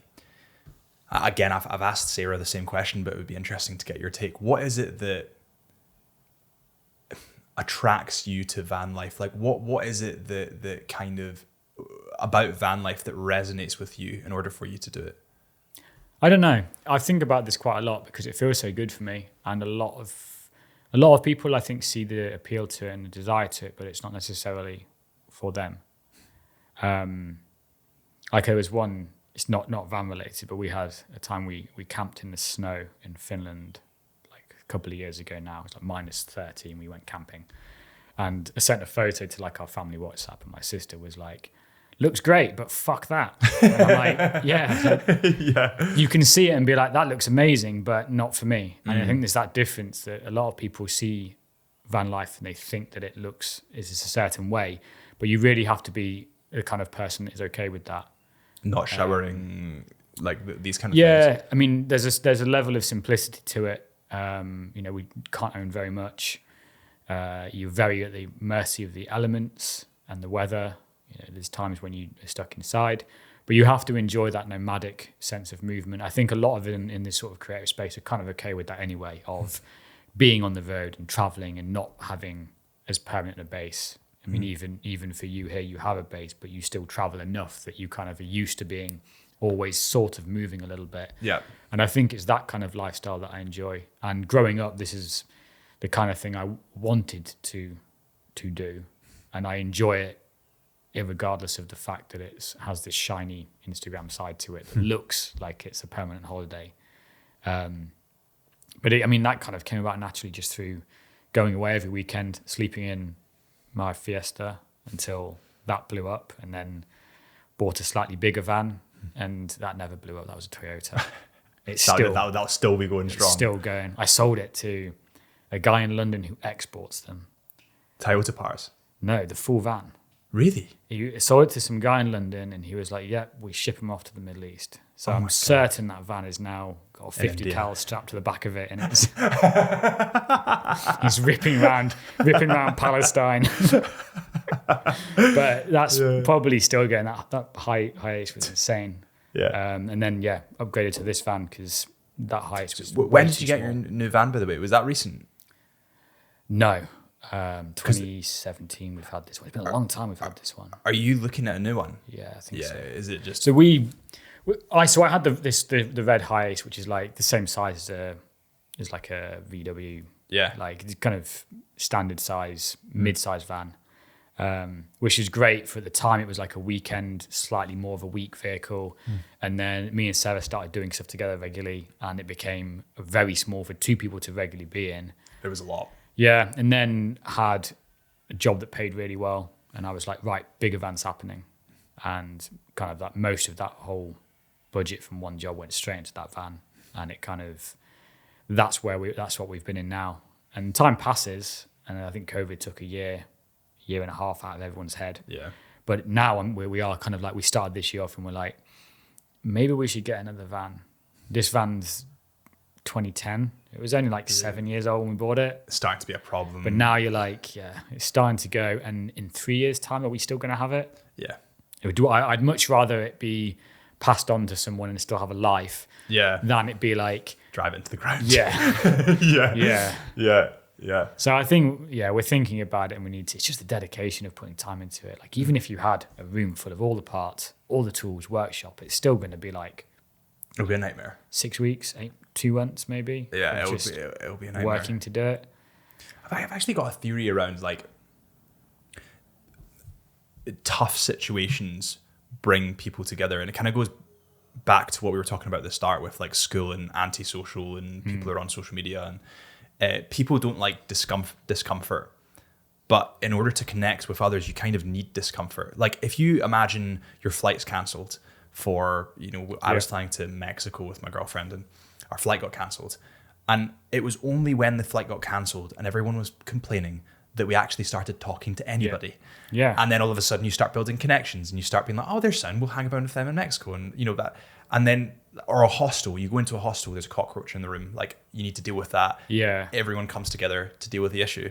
And then they start talking about that, like because of that. But because everyone's so comfortable now, talking to somebody is just an inconvenience. So there's less connection. I think but the experiences also enrich those relationships too. Yeah. And like you think some of the people that you travel with, you've known for a very short amount of time, really. Yeah. Like the odd 4 or 5 day window here or there. But when you're there, you're experiencing stuff, and your emotions are really high because you're experiencing, and you're having very highs. You're also tired, you're hiking, all of these different experiences, I think, do bond people more than like just time and hanging out can as well. Yeah. It's strange. I always think I'm a way tighter with a lot of adventure photo people than I probably should be for the time you've actually spent with them. you think you've only spent 2 weeks with that person, but I feel like I know them like I've known them for years. But Yeah. it's probably because you spent 8 hours sat in a car. Yeah, dude, talking about everything. Yeah. But it is that. It's like, and it's interesting what you were saying though. You do get the highs and lows of like the kind of emotions that go into travel, and they obviously are emotions when it comes to traveling. Yeah. And it makes you a lot tighter with these people. I always say to people that are getting into relationships, I'm like, take them somewhere really rural and go traveling for 2 weeks. Yeah. That's when you get to really know somebody, because there's no guard there. Like if you've got the shits and you're too warm, like your guard's gonna drop. Like, Yeah. You get to know someone when they're tired. Yeah. And when they're hungry. Yeah. And when they're like wet and cold. I'm going to have to go for a pee again. I need to go for a pee as well. Fine. We'll pause and reset. This episode of the Into the Mind podcast is brought to you by Chisholm Hunter. Now, Chisholm Hunter are family-run jewelers that have been going for over 165 years. And whenever I buy a luxury watch, I'm kind of something of a luxury watch enthusiast. I love collecting watches. I go to Chisholm Hunter. The experience you get with Chisholm Hunter is unlike anything else in the industry. And I think partially that's because they're family-run and they're not owned by a huge conglomerate. Now, Chisholm Hunter are actually world renowned for their luxury watches, of course, like Tudor, Tag Heuer, Omega, Vacheron Constantin, etc., and they're authorized retailers for these, but they're mostly world renowned for their luxury diamonds and jewelry. So if you're looking for something for yourself or for a loved one, head to chisholmhunter.co.uk. That's chisholmhunter.co.uk. And while you're on the Chisholm Hunter website, use the code CHSUB, that is CHSUB, for an exclusive 10% off selected lines. That's CHSUB on the Chisholm Hunter website. That's CHSUB on the chisholmhunter.co.uk website. Thank you to Chisholm Hunter for sponsoring this episode of the podcast. And that's it. Let's get back to it. Yeah, but there's like everyone I've met through photography and video, to a certain extent, I think there's maybe 1%. They're all super, super nice people. Like they're all like a really good group and community. And like, it's actually like, it's a really nice feeling to be a part of and to be like accepted into that. Well, I think you have stuff in common already. Yeah. And you appreciate the same sort of things. And it's a different kind of thing. Like, you know that you both would wake up at 4 a.m. and hike to do something which is different from other people. You have stuff in common that you don't necessarily have in common with people you've grown up or done other stuff with. Yeah. Yeah. What were we talking about before, by the way, before we went to pee? Comfort and... Oh, stuff. Yeah. Like the connection you have with people through video and photography. Do you think you've met are your best friends, are they people from school or are they people from this niche? It's different. I've got lots of different kind of pockets of friends, I'd say. And it feels like it's strange to compare or try and like... It's different, I suppose. Or judge, it's just a different thing. Yeah. Like, do you prefer... like a hot drink or a cold drink? You're like, well, it depends on the scenario. Am I in a hot country or a cold country? I've got like a lot of really good friends from home. Still got a really big friendship group. We do stuff each year. We go away to like big houses and have a really good time with them and see them whenever I'm home. Spend less and less time at home though, just because it's so far. So where actually is home for you? Leicester. Leicester, right. Yeah. It's about, from here, probably about 5.5, 6 hours. So it's I mean, with the way fuel's going, it's more, not the time, it's 150 quid. Yeah. I would probably be a tariff on fuel soon anyway. Yeah. And then, so I've sort of got home friends who I see whenever I'm back there. And then, I mean, Sarah. Yeah. I was going to say, I've got photo friends. We do have quite a good photo community, but see them as often as you can. But more often than not, it is just kind of us and the cat away. It's very quite solitary. And you walk your cat. I need to have a conversation with you, but this is fucked. So you put a collar on it and just walk, and it's fine. Like it doesn't. It depends. Most of the time, she does her own thing. Yeah. So yesterday, for example, woke up and she's screaming, going crazy. We have like a small GPS tracker. So you can let her out, and you know exactly where she is. Yeah, there's this GPS tracker. We put a little harness on her, and then you can send her out. And this thing should, as long as it's got phone signal, it will like show you where she is and where she's been, and helps you to find her. But does she always come back? Most of the time, depends on sort of what the weather's like, what the mood's like. Yeah. Sometimes she'll come back and stay really close. Each day's different. Sometimes she'll go really far. Sometimes she won't do. Yeah. The app, classic, nothing, not working. But we have like an app, so you can see where she is. And that's you can quite see cool. where she's been. Today. So you can kind of like find. Yeah. You can keep an eye on her. Yeah. Do you ever get scared? Like I'm guessing, like letting her out in Glencoe or like near a motorway. Do you get nervous, or does she pretty? It changes where we stay. We probably have places that are a bit more remote now, less near. You kind of suddenly are more aware of like, oh, that's quite a busy road. Let's make sure we're not near a busy road. Or other places where there's a lot of dogs is always a thought. It's harder when we're around Glasgow. Yeah. Because we'll stay places around here and it can be busier, lots of dog walkers. The Highlands, there's actually not many of that dogs. Most people don't really take dogs away too much. Well, they had that whole thing about pit bulls and muzzling them, and then they all got. Did you see the direwolf that got? Yeah. Did you see that? Yeah. I'm skeptical on it because it's not actually a direwolf. They've just modified genetics, right? Well, they've so. I went down a massive hole last night on this. So apparently it was 99%, like a wolf's genome is like 99% compatible with a direwolf, but they needed the last remaining bits to slot it in, loosely, that's what was happening. But they changed all these bits genetically, kind of like tuned them, then put it in a dog as a surrogate mother, and then the direwolves come out. But apparently they, like, now that they're grown up a bit, they don't even like people. Like, even the people that raised them, they don't want to be near them. They want to be by themselves. It's like, I don't know. So you think they're not accurate? Well, I don't know. To me, it's just kind of like it's extinct. Yeah. You haven't Jurassic Parked it back to life and used the exact replica kind of thing. You're still mixing it with dog DNA. So it's not going to be a true thing. You're kind of making a new animal. It's kind of playing God a little bit. Pretty fucked. But I mean, it's exciting and there's like potential there. But I'm also like, do we need to? Like, why don't we work more better at preservation rather than trying to reintroduce an animal that's been gone, not even for like 50 years.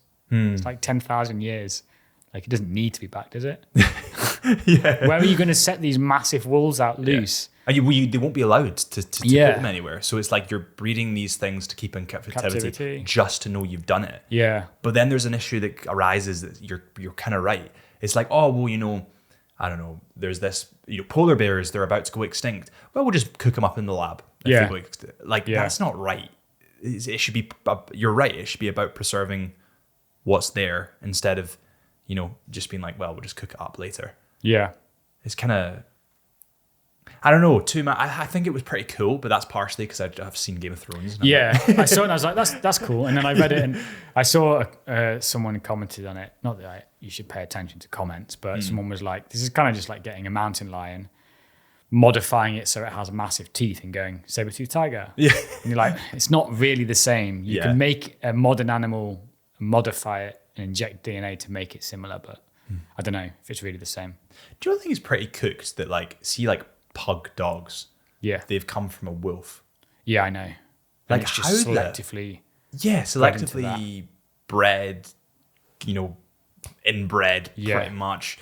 But how do you get from such a beautiful, sophisticated? I've got a pug, by the way, so I'm allowed to say it. Yeah, but a beautiful, sophisticated creature like a wolf or a dire wolf, and get down to this all thing the way into that.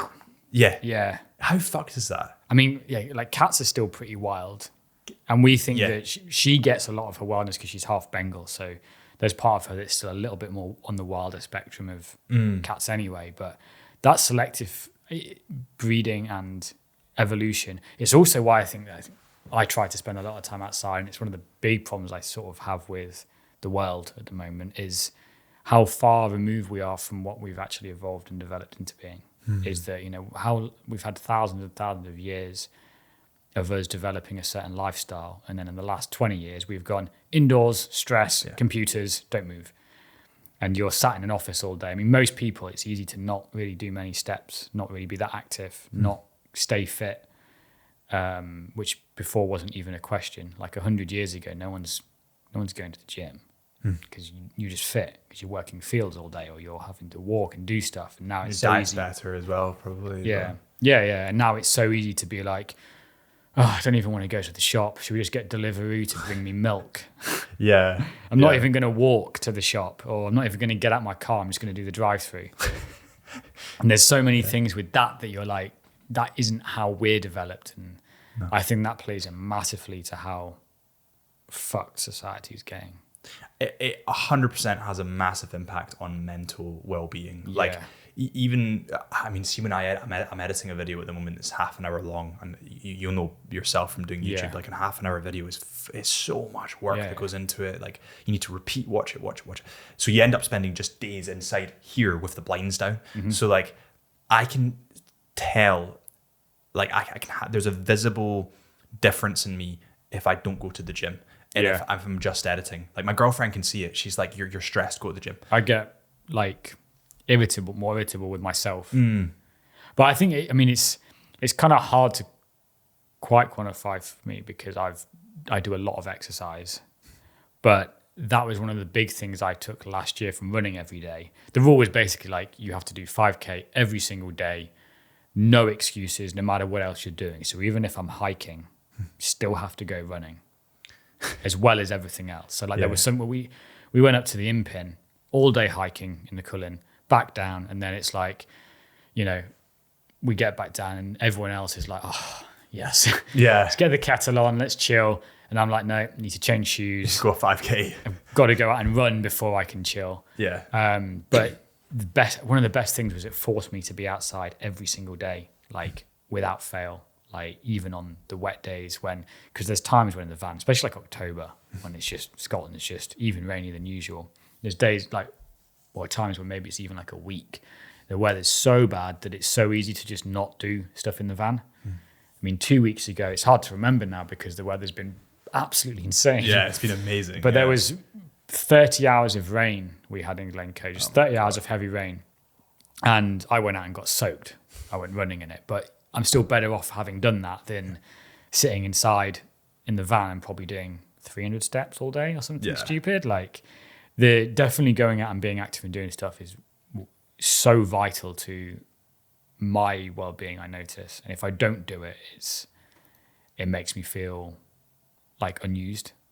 Yeah, or just like it strips away for me anyway, it strips away motivation a lot of the time. Yeah. If I don't exercise and I'm like, even if I go to like, all right, I'm going to edit a reel today, I'll be like, I hate everything. Yeah. I don't really care about this.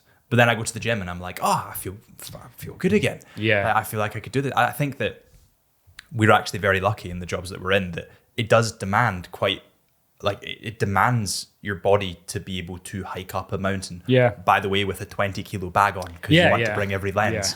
Yeah. And like, there's a lot of jobs now that just don't have that, and people just don't. I just don't think they understand how much better they could feel with exercise because they're all synthesizing drugs, which are a sticking plaster. If you have anxiety or depression, there are a sticking plaster, but they're not the cure. No. The cure is good diet, exercise, socializing, find a job you like, have a purpose. It's not the fix for everything. Life will still definitely smack you in the face when you're not expecting it. But I think our lifestyles and the way that we've sort of put ourselves into creates scenarios that aren't good for our well-being. Like stress is just on a different level. Everything I do in life, it kind of separates myself further and further from stress. I feel like I don't need to do that. And the position we're in where you kind of do have a lot of control over yourself, you don't need to feel stress an awful lot. It's all put on yourself.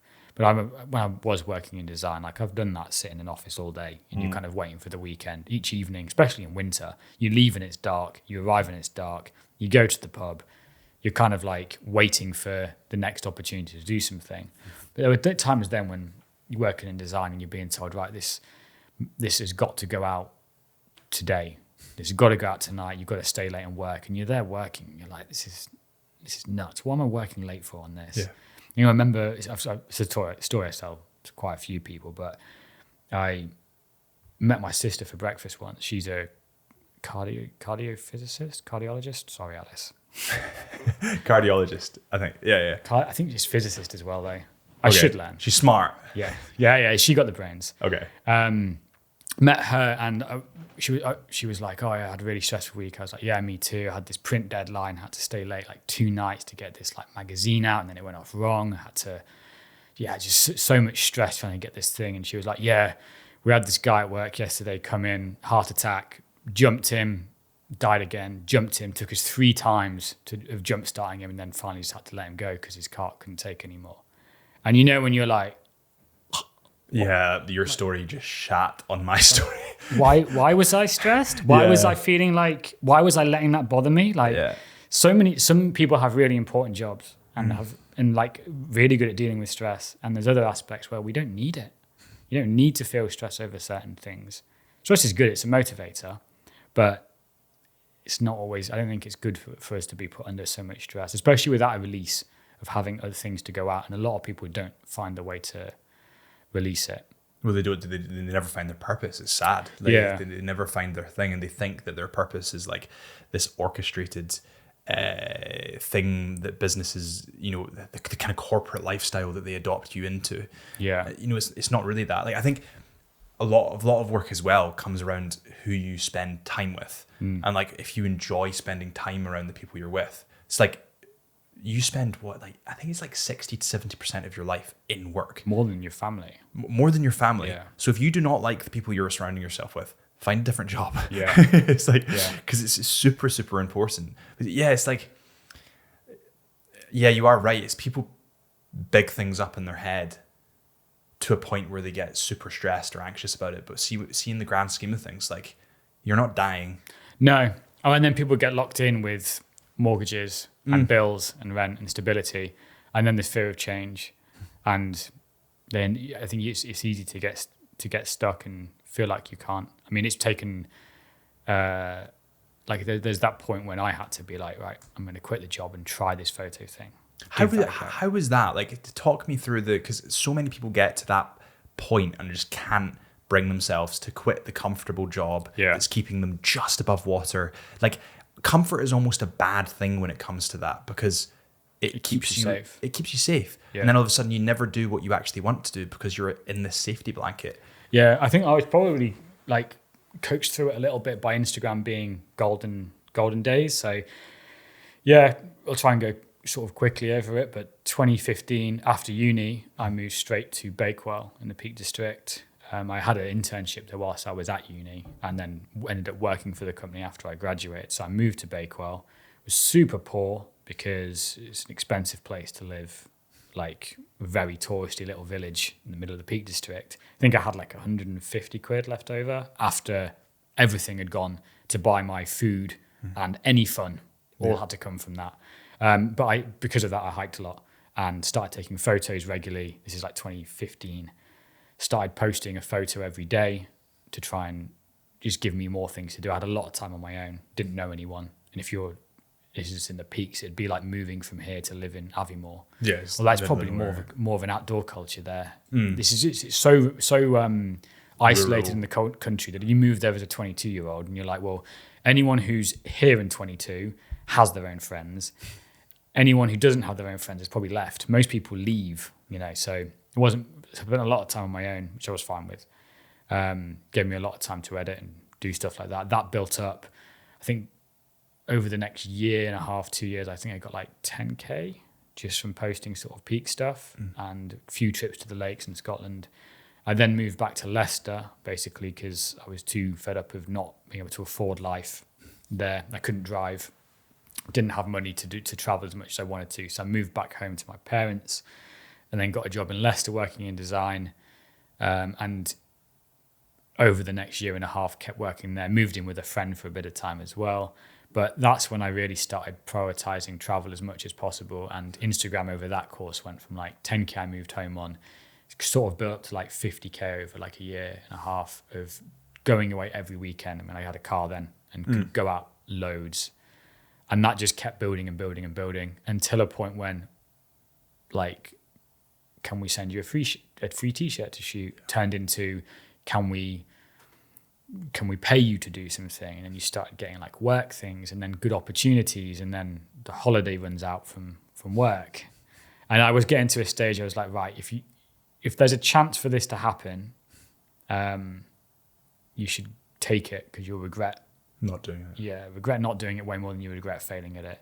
And there was a catalyst when I went to Iceland it was the first like full photography trip I did to Iceland. I'd already been once with friends.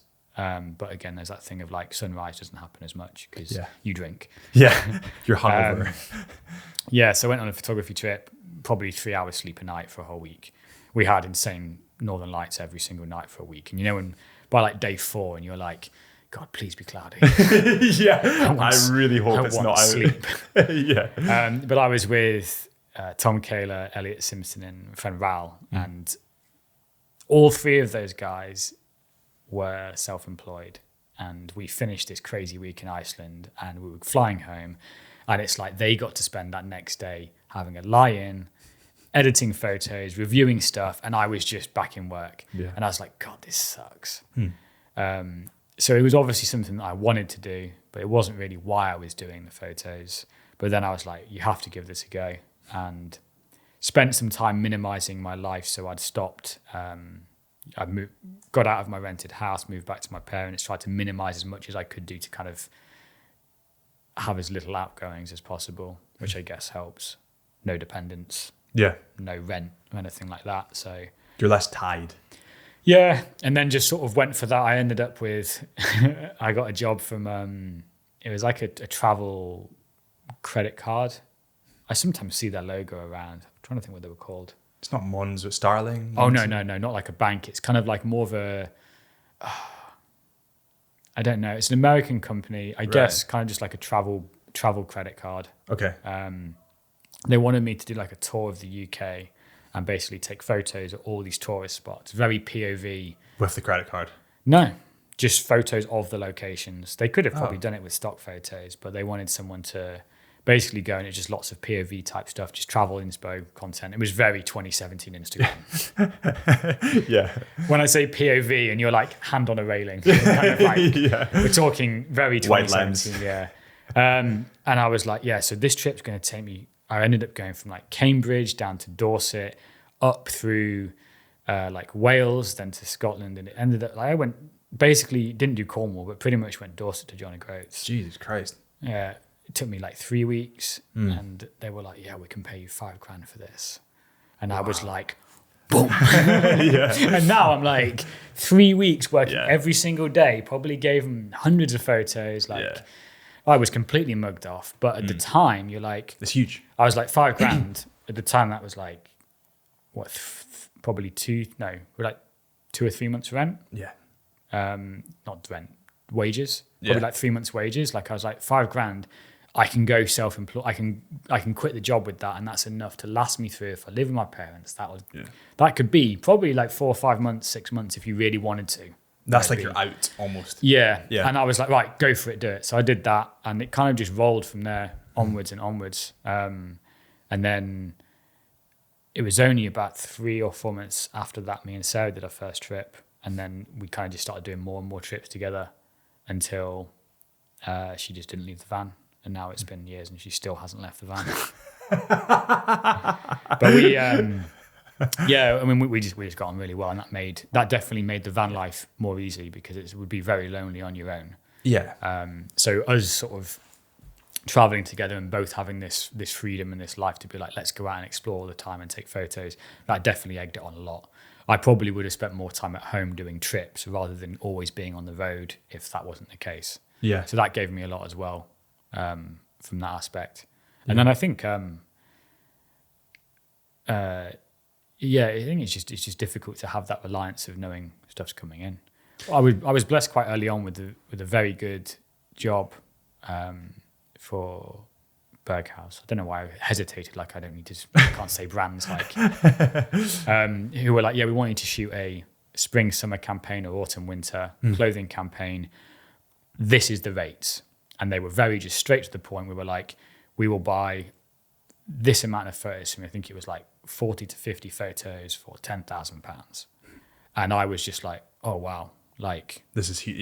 Yeah. That's like suddenly you're like, wow, that's a huge amount of money for not very many photos and a 3-day photo shoot. Mind blown. And I think getting that so early on gave me so much more justification in myself and the confidence to keep pushing and to ask for more money. Because before that, it was like the $5,000 for 3 weeks job. Like I was underselling the amount of effort and time that went into that. They were thinking bargain. Yeah, so I think having a job that paid really well early on gave me that sort of knowledge of like, oh yeah, I know what stuff's worth.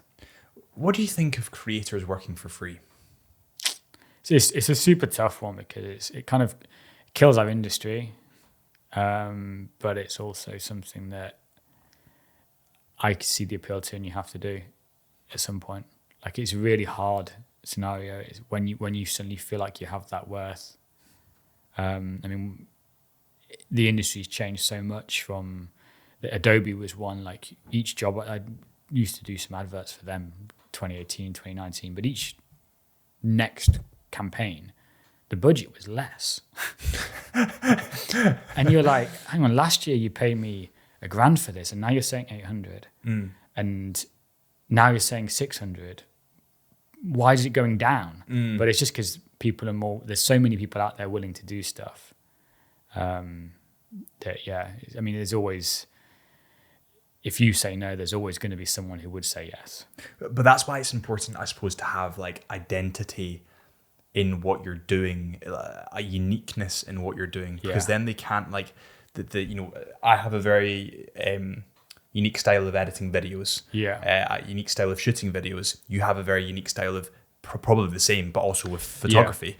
So you can't find your fingerprint elsewhere. So you can say, listen, I've been doing this for 12 years. This is my price. If you don't want to work with me, you're not going to get. Yeah, you never get more money than when you've got the opportunity to say no. Exactly. So when you squeeze the most out of people when you're like, no, I don't really need it. Yeah, exactly. 'Cause people can feel desperation as well. Yeah, they can feel it, and it's when you're not looking for it. Like I'm not sure how the big kind of jobs came up for you, but at least the biggest jobs that have come up for me are always when I don't need them. Yeah. Or I'm so busy that I think it's spam. Like Karen reached out to me and I was like, spam. And then they reached out again and I was like, oh shit, this might be like actually legit. Yeah. But you, like at that point you're so busy working, you don't acknowledge it. And that's probably more attractive for them because they're like, this guy's really busy. Yeah. I always wonder like what stuff has gone missed. What's that one that like if you search through like junk emails or something or messages I haven't responded to, whether there's something in there you'd be like, fuck. Yeah, I found one. What did I find one for? It was an outdoor brand that was quite big. It wasn't 66 North. It wasn't the North Face, but it was something similar. I found one from them and I was like, at the point, I was like, must be spam. Yeah. But then looking back in, I was like, fuck, maybe it's not spam. What have I done? What's the best? You can't say best brand. That's not a nice way of putting it. What is the most exciting shoot you've done for a brand? Yeah, I think it very like it's very because the best brand or it's like the question of who's your dream client. It's like I don't really have one. It's not like a client. I'm like, oh, if I work for that brand, my life will be complete. But it's like it's more experiences and opportunities, I think. And nothing ever has to be. So we're talking about free stuff. I don't think anything has to always be paid. There was someone, I cannot remember who. It might have been Finn Beals, if you know who he is. He does a very, very good workshop on like business practice and shooting. I think it's in that he said, or it might have been Alex Stroll, who said something. There was like a thing with a triangle, like a pyramid. One being money, one being experience, and one being the brand. And if a job has got two of those things, it's probably worth doing it. Yeah. One of them, no. 3 of them, of course. So if it's a really good brand, if it's the North Face, the experience is going climbing in Yosemite and you're being paid, yeah, that's sick. Yeah. But if it's just 2 of them, if you're being paid well and the brand's good, but the experience is actually shooting in a warehouse somewhere, long hours, probably still worth doing. But if it's only got one of those things, you probably best not to. So like, yeah, I went to Nepal for 3.5, 4 weeks, hiked to base camp and climbed a 6,000 meter mountain there. Wasn't paid for it, but you're also like, it's a couple, like thousands of pounds on a shoot, incredible experience. wasn't needing for money at the time. So you're like, it's a great opportunity to do. That was unpaid, and realistically probably could have been paid for, or other brands would have done, but the experience is worth something to me as well. And it's an experience that I think I still take with me and hold. So that has value as well. The experience, to an extent, I think, is more. Money is very important, but some of these brands can get you experiences that you could just never do. Yeah. Like, I remember I got a call from Hamilton Watches, and they were like, we're going to fly you into Geneva Airport, get a helicopter from Geneva Airport to Zermatt, put you on a helicopter to fly around the Matterhorn at sunrise, and then you're going to fly back the next day. And I was like, fucking yes. Like, absolutely yes. But like, you can't buy that experience. No. Like, it's priceless. How the hell are you going to get in contact with a company to fly a helicopter? Like, you just can't. It's impossible. Yeah. So yeah, to an extent, it's almost more important, the experience. Yeah, I think, and I'm learning that more and more. I think before and after COVID, I see that as quite a turning point in my own mentality of how I approach stuff and just pace. Before it was like, we did, I think, 75,000 miles in the van before COVID, 1 year. We didn't even leave the UK. That's just all. Up and down. That's because we'd be here and we'd be like, what forecast looks good in Aberdeenshire. Do you want to go to Rattray tomorrow for sunrise? Yeah, let's go to Rattray. And then we'd be like, ooh, how about Glencoe? And we'd just drive. We'd do 4 or 5 hours a day. But that's back when the old van didn't have setup, didn't have like chairs. It was just more of a sleeping van. We didn't have power really. So it was lots of driving. After COVID, it slowed down a lot more, and I much appreciate a slower pace. And that goes for just where I travel to. I'd rather go to somewhere for 2 weeks, 3 weeks, or longer, rather than just like the days of like 4-day, 3-day trips are like over for me now. It takes a lot away from you. Like, I don't know, for me at least, it like sleep deprives you, and a forced project's never a good project. Yeah. Because you know it's forced. There's too many trips I've done where it's like, actually I went there, and like as much as that Iceland trip I said I went on with those guys was great. We did, I mean, it was the first sort of a photo trip to Iceland. We just did the classic South Coast all the way out, I think, as far as Stocksness and back. But it was, lots of driving, no real sleep, 3-4 hours a day. You're eating baguettes. You're just stopping in at like Krona. Breakfast bars. You're just eating pastries and just crap just because it's the only thing that's cheap and on the road. And then some point changed. It's like, actually, I don't want to just experience stuff running around. Like, I'd much rather actually get experiences and take time to meet people. And I like to travel places and actually feel like I've experienced it a little bit more than just my own experience. Like, I went to Mexico on a shoot 2 months ago, flew to LA, then flew to Mexico, was picked up from the airport, straight to a golf course resort, was there for 2 days, then flew home. And it's like, I've been to Mexico, but actually I spent the whole time in a hotel filled with Americans. All the staff were Mexican, but that's no different from California. So how do you deal with it? And this is an interesting one, because I get this all the time and it really frustrates me, but I also don't really know how to like answer it.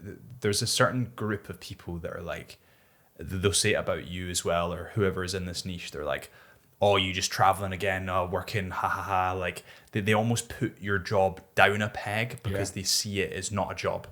Yeah. How do you deal with that? It's strange. Like, I mean, we're quite remote, so I don't meet hundreds and hundreds of people all the time to have those conversations with. I feel it though. Like, when you go into the pub when I'm at home at Christmas, you bump into someone you've not seen in 2 weeks. 2 weeks? 2 years or something. And they're like, it must be amazing. You're traveling all the time. And it's like, we get a lot of very good experiences. I'm not denying that at all. It's nice to be able to do all that stuff. But there's also a lot of in-between time that you have to be okay with as well. There's times where, the van breaks and you're homeless for 2 weeks. And until you pay that bill, you've not got your house back, or rainy times. And it's not always a holiday, and there's a lot of work that goes into it. And shoots especially aren't necessarily a holiday at all. Like, you have to think, you fly. I went to, that was Mexico for a 2-day photo shoot. it was 36 hours travel there. And then a 2-day photo shoot, which was basically just walking around a golf course. Obviously, you'll have to be fast because your photos, you've got all your gear, and you also need to be shooting everyone else. So that even that one in Nepal, I was having to run to take photos of people hiking a trail because we were shooting the group we were moving with. Take photos of them hiking a trail, then have to run to catch up at 5,000 With meters. a 20-kilo bag on. At altitude where the air's thin, and like you have to be fitter and more comfortable with that. I mean, you go to places you don't really, if it's for work, it can be so stressful and busy. You don't necessarily get to really experience it. I'd much rather go for longer periods of time, like we do when we go to Norway or Kyrgyzstan. You actually get to feel a place more. I like going into shops, supermarkets, and the first thing I did when I landed in Japan, the only time I've been to Japan a few years ago, was went into like a department store and just walked around like their equivalent of like Debenhams. Just because it gives you such a culture shock of just like, this is really what it's like. It's not the same as, I mean, you'd have had it on your recent trip. Like you actually feel what it's like to be there and live there away from the tourist stuff. It's doing the more public stuff as well. Like we did public boats between places. The fucking chaos, like looking at the disorganization of these. But it gives you a real, so it's a culture shock to the system, but it also gives you a real sense of what it is to like live there.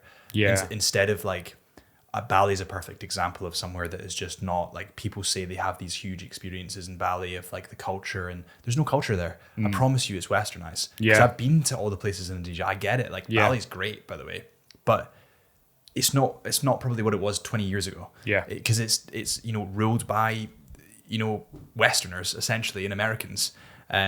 Whereas people like Sulawesi, where I went, or some of the more remote places that you've been, there aren't tourists there. There's not infrastructure. No. Like the boats in Sulawesi ran when they wanted to run, and it was a fucking nightmare because you'd be like, I can't speak a word of Indonesian. These guys can't speak a word of English. They all just want to take photos with you because you're white. And you're like, I don't know when the ferry's going to leave to the island I need to get to. I can't call anyone in the island because I don't have signal.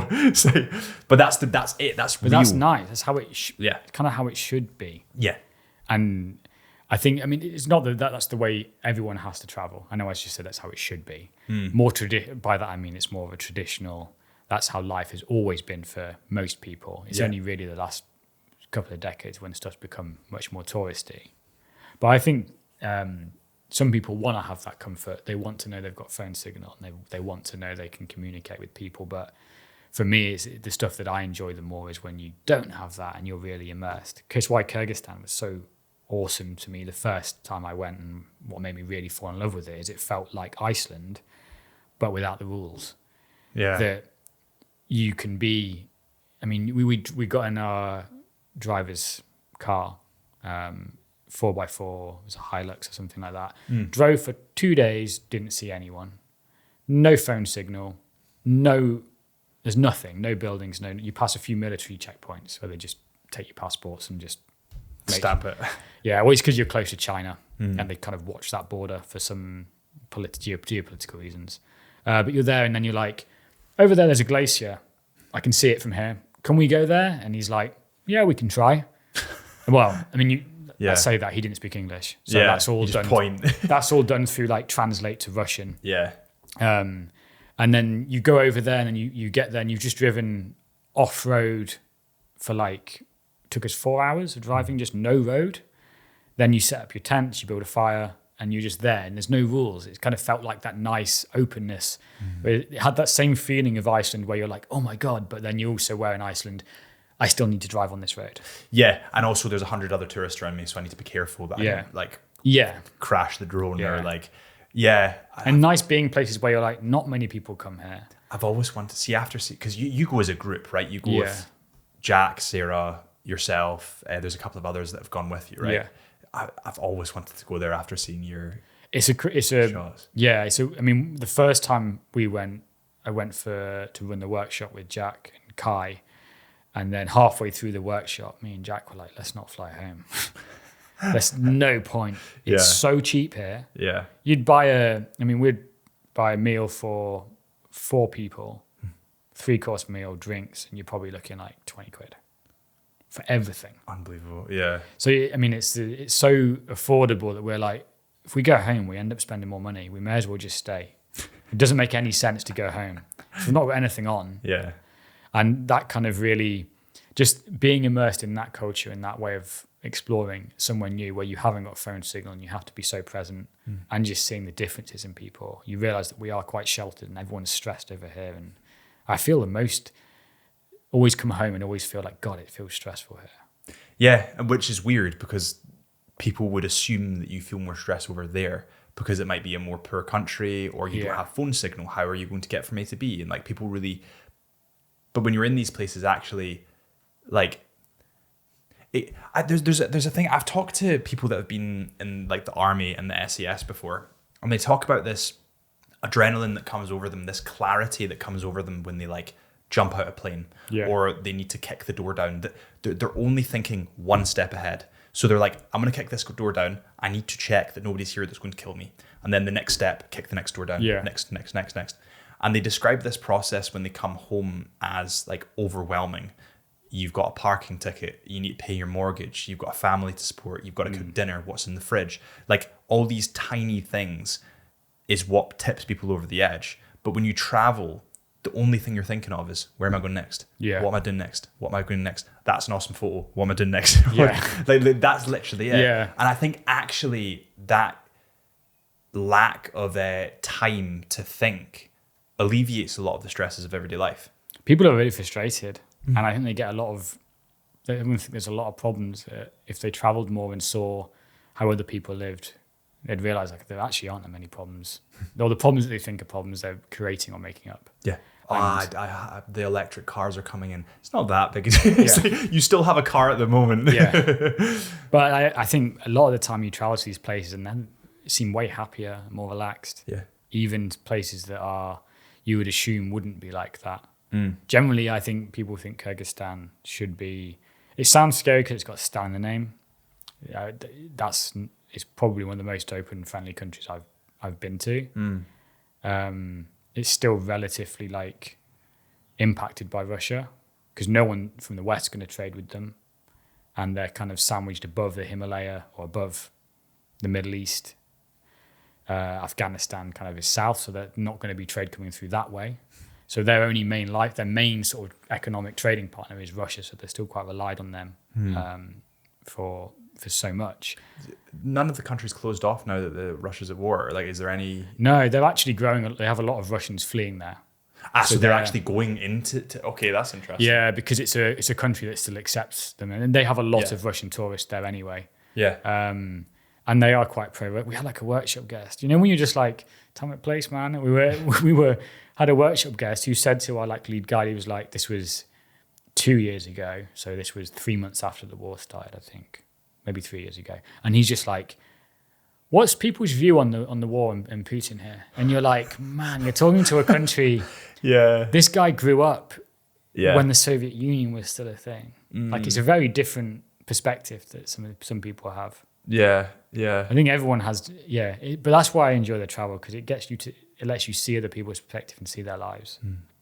Yeah, I think Silhouette was a real eye opener for me. Like these untouched, like paradises, and people are so happy with nothing. Yeah, nothing. Like they have literally, they're living in wooden huts. I shit you not, and they are the happiest people. Yeah, it's like we are so unbelievably blessed and lucky to be here, and people just forget along the way somewhere. They kind of forget about it. Do you have an experience that above all else has like touched you in a way?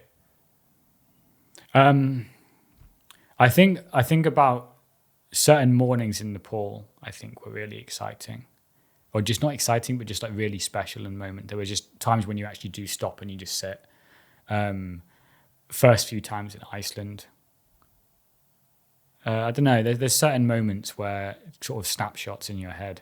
I don't think you realise it at the time that they're going to be so important, or that you are going to look back on them. There's a few times in Norway I can think of like certain evenings that were just incredible. I say evenings because we sleep in the daytime. Yeah. Stay up all night. Yeah, to the 24-hour sun. Yeah. Yeah. It's interesting that you were saying that you don't really realise at the time, like again, silhouette for me, it's like you're tired, you're terrified because you're like traveling in a country you have no idea about. There was a time that we were in a boat. I put it on my story, and this weather front comes in, and we were like sandwiched into this tiny boat. I saw this. Holy shit! And it was funny at the start. I was recording stuff, and then all of a sudden the phone went away, and I was like, "Oh my god!" And my girlfriend starts freaking out, and I was like, trying to be the calm one of, "Oh, it'll be fine, it'll be fine." But in my head, I was like, I've seen so many of these boats go down in Bali and Indonesia, and this is a big storm. And like even the guys we were with were starting to freak out, and I was like, oh. But after that, when you're safe, you're kind of like, it's fine.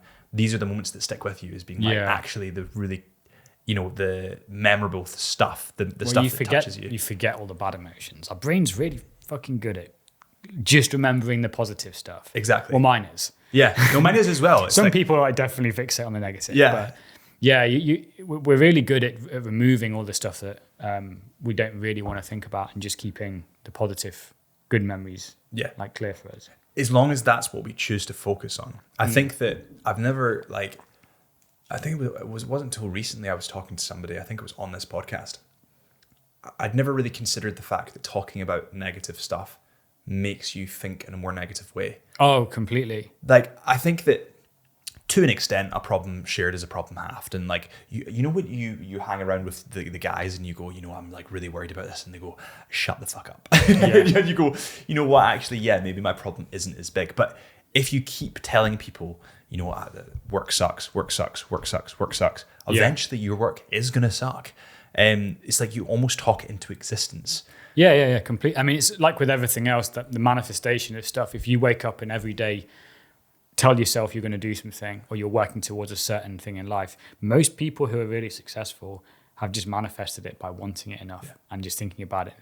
There's no real difference between someone who works in an office or someone who works in retail or someone who is the CEO of a company. Everyone starts off the same. It's just they follow different paths and they have different motivation levels. We're all the same people. I think they also need to be slightly delusional. I think that's actually a superpower. Because when you're younger, it's like you are just a little bit insane. Yeah. And like that delusion can actually lead you into some really cool opportunities. Yeah, I mean, there's in our little industry, you definitely need to have a certain confidence and not an arrogance in doesn't necessarily have to be in a negative way, like a narcissistic way, but you need to have some self-confidence of having the ability to share and like know that you're doing good or believing that you're putting out good stuff. If you're too insecure with it, then that holds you back. So that obviously plays into different industries and things like that as well. Yeah. But I think it's I'm losing my thought, but I've got ADHD. It happens all the time to me. Yeah. I think that the delusion is a superpower if people know how to use it, but it's having the confidence to use it in a way. And also you have a society that's going, you need to do these things, and if you don't do these things, you're wrong. So that when you're 21, man, like that blind confidence is so beneficial because you don't see the consequences of anything. So you're just like, fuck it, let's do it. Yeah. I wish I still had that. But now it's like, I kind of have a mortgage, I have a car, I have that, like you need to be more careful as you grow up because responsibilities stack up so quick. You can just live in a van. Well, you could just do that. you could just do that. Do you think that's like, do you see the rest of your life in the van? No. I'd like a base at some point, just somewhere to spend a bit more time. Just have more things really. I love cooking. It's really hard. I've heard you're a great cook in the van. Yeah, I really enjoy it. I mean, I see it as part of my day. I don't have a commute. My commute is 3 steps from the bed to the desk. So there's certain things I do every single day that I see as part of either a benefit because I have no commute and I have more free time, or I see it as part of my job. Like exercise for me is non-negotiable. It's part of my job. I have to be fit. I have to be able to handle myself and be in that way. And then I'm also I'm in a position where I can cook fresh as much as I want to and make it into something I enjoy. Is it therapeutic for you? Yeah, it is. I also enjoy eating healthier. If we're making pasta, I'd much rather make the sauce than buy a sauce. Obviously, if you work a full-time job and you have to commute an hour home from work, yeah, a lasagna you can put in the microwave. Yeah. You're going to do that, and you are going to skip the gym. You aren't going to do all these things. I'm in a position where the things that I like to do, I can sort of prioritize. So, yeah, I enjoy that aspect, but I would like a bigger kitchen. I'd like to, because we literally have got 2 hobs, 2 burners. That's it. Yeah. So it's just about being creative and just thinking of ways to make food on that stuff. But I'd like to have more. I'd like to have a workshop. I'd love to repair stuff, tinker and build stuff and things like that. I'd like to have that, but at the moment, it's that decision where you're like, do we buy a new van or do we think of a house deposit? So, I mean, eventually you could have both. Yeah. Oh, yeah. And then you get the in-between of... Yeah. It's just what do you want that big down payment to be on? Because if you buy the new van, you kind of took a huge step back in the house. Yeah. In the house savings fund. And then vice versa. If we were to go, right, let's house, then you go, well, we can't get a new van if this one does break, then we're without that. But yeah, I mean, I think for me, it's good as it is now, and it enables a lot of freedom. And I enjoy the lifestyle it gives me. I think being very minimal with it is nice too. You can't buy crap.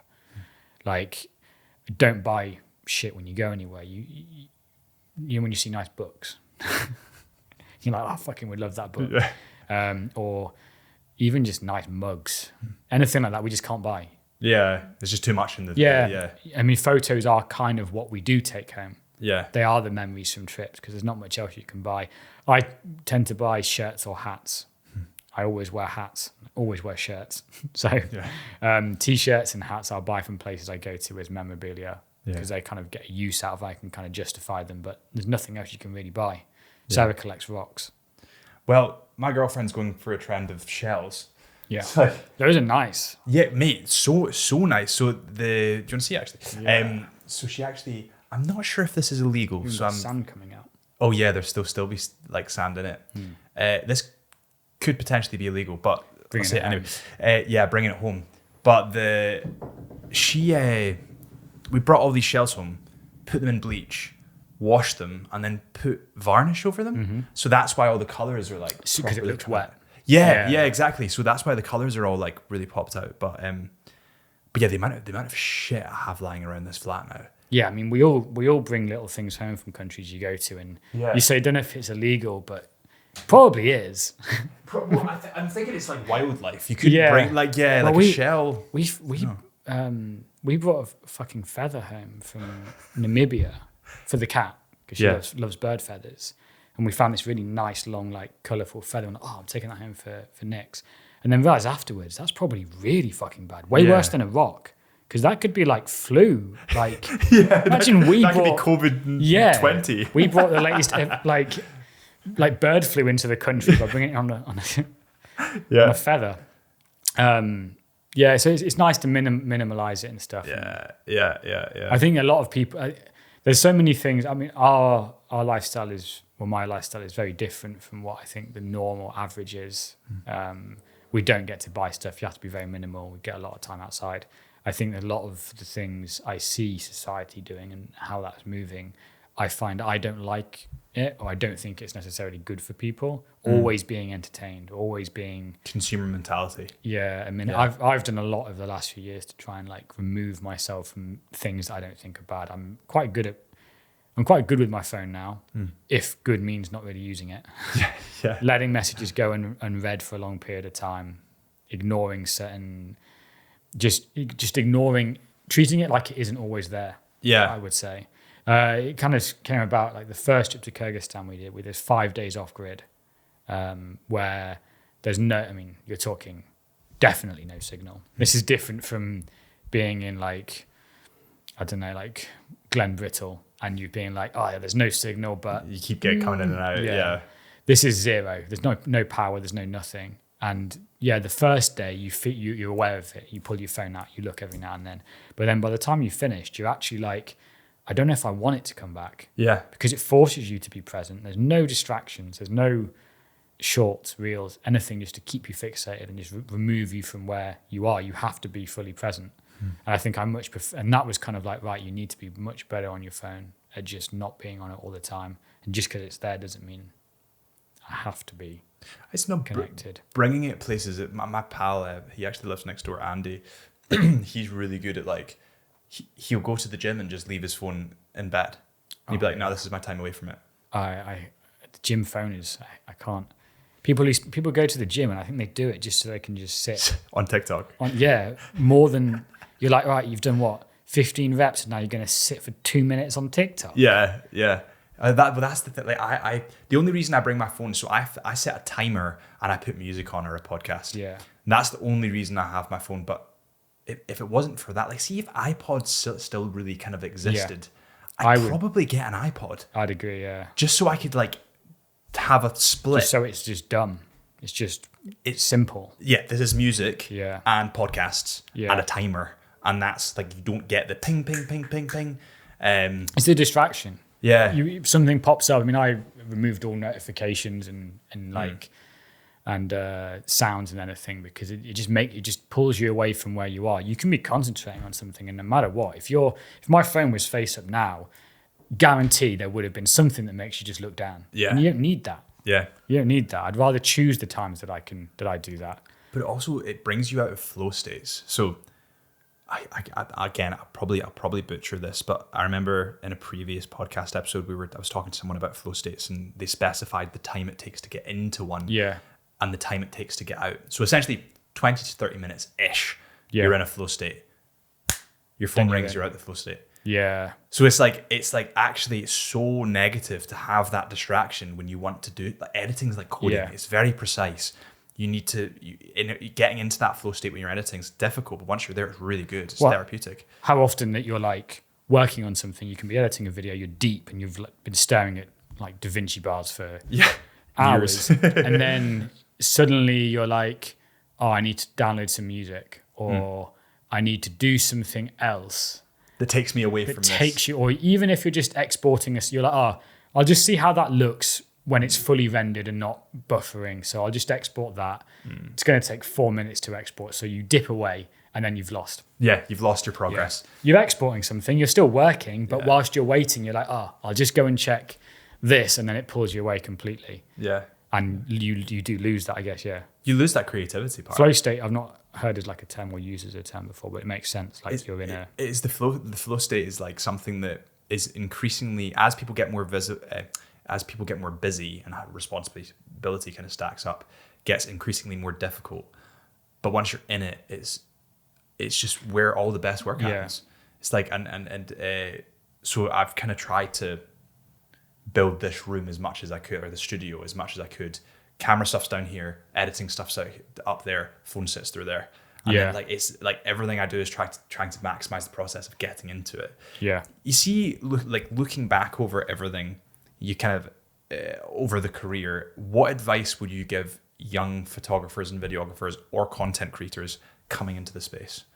I think like almost stay true to yourself. Try and work out early on. I think that's really where I feel I've done well for myself, is working out what I actually want to do and doing that, and not confused. I mean, there's definitely times when you step towards trends or step towards something that maybe isn't you, but actually recognize where you want to be and where your passions lie.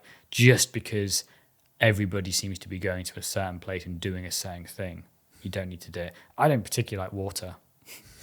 No matter how many times you'll see people posting underwater swimming with whales, or like people going ski. I don't particularly like water. Like don't feel really comfortable. I much prefer being on mountains than I do swimming. And it's fine. I don't need to do that. I don't need to be like, right, everyone's going to Cancun and diving in the cenotes. Yeah. Everyone's doing that. I don't need to do that just because everyone else is. Like, so true to yourself, work out what you want to do. A lot of people, like van life, there is definitely a romantic, like picturesque side to it. But maybe it's more just for you for a week or 2 week holiday. Maybe you don't need to do it every day. like for forever and ever. Just get comfortable with what you want to do and who you are, and not. That's a big thing I think I've improved on over the last few years. Just getting very comfortable with me. Probably came also through exercise, just getting to know yourself, realizing where your limits are and stuff, and exercising without any music, just so it's you that's thinking, having the time to actually like process and self-motivate and get comfortable with your own head, so that you aren't always needing to be entertained, always being stimulated by something. It's nice to find that stimulation yourself. There was a crazy video from David Goggins, who is obviously mental. Like, Yeah, he's batshit crazy. Yeah, it's like, I don't think anyone can really look at him and go, oh, he's so inspiring. It's like, no, he's not. He's fucking crazy. But there's one of him where he's doing pull-ups and he's like saying, the reason I work out with no music is because when shit hits the fan, there's no music. And you're like, yeah, that kind of makes sense. Not that I'm expecting to suddenly be in a war zone, but like when you really need it to, there's no music to motivate you then. So try and get used to it without. And that's kind of why I did that through running last year. Just didn't use music, and suddenly it became like, oh, that half an hour of each day where you're just sweating, and it's you who has to. You haven't got that drum and bass track to push you up that hill. You have to find that for yourself and talk yourself through those battles. Is kind of good for getting to know yourself more, maybe. Yeah, I've got a friend that I've got a couple of friends actually that ran a marathon, and they said that the first, they put off listening to music as long as they could in the marathon, and the reason they did that is because they knew that the music would give them a boost. I did it this year. I did a marathon. Did you do the same thing? No music. Oh my God. Just went. And it's harder to escape yourself because you have to kind of confront all the thoughts and things that you're going through. And I think it kind of, I noticed it, the difference between, we've been to Norway twice now. Year before we drove, and I was podcasts or music the whole way. Into the Mind podcast. Just podcasts, just the whole way, just something to consume me on those long drives. Last year, because I'd been running every day and had probably gotten comfortable with myself, there was periods where you'd sit for 6 hours just driving. And it's very like interesting to be able to sit for 6 hours and just think, because it's actually so rare that we get to do that now. That people are terrified of it. Yeah. Or That you aren't like, scared. just going to look at TikTok or just going to look at some Reddit. Just, I need something just to, like, oh, I'm waiting for the bus. Why aren't you just waiting? Why is it you're waiting for the bus, but you're like, oh, let me just do this whilst I'm waiting? People don't process enough. I think that also is a big change in how happy and comfortable people are. Looking back in it, would you say that you're driven or dragged? Like, would you say that you're running from something that happened in your past and that's what's motivating you to keep doing what you're doing? Is that what motivated you to get up at 3 a.m. every morning and climb the hills and go the drives? Or do you think you're just a driven person? I'd say more driven. I would think it's more like, not like FOMO from a jealousy point of view, but just more of myself. I have probably like a fear of letting myself miss out on stuff. I don't mind someone else doing something and having a good time. I'm not going to be like, oh, fuck you. Like, there's not a jealousy aspect to it because everyone has different things. And if I wanted to do something, I could do. It's just, it's more of like, I don't like feeling like I've missed an opportunity or I haven't maximized something. And I'm really particular about, if I say something, I really don't like not fulfilling on that. Not doing it. Completely. Like when I was, there was a kind of a decision last year when I was like, I'm going to run 5K every day. I was like, you need to be certain you're going to do this because you won't back out. I won't be able to accept stopping it just because I gave up or didn't want to, or it got too difficult or something. Because realistically, it's not hard. It's half an hour. And that's kind of what I said. It was like, half an hour each day. That's time you probably can definitely find from your phone or anything else you're doing. You can find half an hour to do something else. So use that for your exercise. But once I've started, I was like, there's no way I'm not going to make it through the year unless there's injury. And there were some really, really shit days where it was a challenge, like I did 5K around an airport, like just through the terminal, because I think we had like a 4 a.m. flight, 3 hour layover, and then another huge flight. So there was no opportunity to run anywhere. Like just wasn't going to happen. So I was like, I'll just have to do it around the airport. Oh my God. And And then there's other days like Kyrgyzstan, hiking back to back to back at 3,000 meters. And then going off run. And I'd have to, wake up before everybody else, go for a run at sunrise, and then go for breakfast and then hike all day. But there was a lot of times where I was just like, no, if you're going to say you do it, you have to not back out and not cheat it, because I hate saying I'll do something and not. Yeah. And then even people are like, oh, what are you going to do next year? I'm like, I'm not going to say, because the moment I voice it, it becomes fact. It's kind of an issue. Especially there's so many things that we have where you get an email from a brand, and you tell someone, and then you realize, it fell through. They didn't. They ghosted me, or the budget didn't happen, or something happened. It didn't work out. There's only so many times that keeps happening before people stop just listening to you. So I'd much rather just say, if I'm going to do something, like actually say, and then just stick to it. But so that kind of drives me, is if I'm wanting to do something, the easiest way for me to do the thing is just to voice it, put it out there, and say, I'm going to go camping next week. If I do that, then I don't want to. Someone who I've said that to, if I don't fulfill that, will then be like, I thought you were going to do that. And that annoys me. So I'm quite similar in the way that if I want to do something and I don't want any exit or like escape route for my brain, I'll put it on my Instagram story. Yeah. And be like, I'm doing this. And then all of a sudden I'm like, however many thousand people have seen that. Yeah. I need to do it now. I don't have a way out. Yeah. It's like your own, it's an extra way of being more accountable to yourself. And I know there's stuff that I haven't voiced this year out loud, because I don't know when I want to do it. Yeah. Like I want to try to, I'm not going to try. I'm going to do an ultra at some point this year. Wow. Okay. Probably like 50K. But I haven't voiced it yet loudly, because the moment I do that, it feels to me like it's then signed. It's concrete. Yeah, it's concrete. You need to do it. Yeah. And I'd much rather just decide to do it and then just get it done. Like the marathon I did end of January. Like I'd run 5K every day for a year, and then I was kind of like, I wonder if I could do a marathon. Like I've ran 5K every single day, and I thought go for it. So I decided on the Wednesday, and then on the Friday ran it. Thursday I went out and filmed. I did, I think, probably like 10K before filming, of running around with a tripod and a drone getting content, and then on the Friday I ran the marathon with a selfie stick and no music. Raw dogged the whole thing.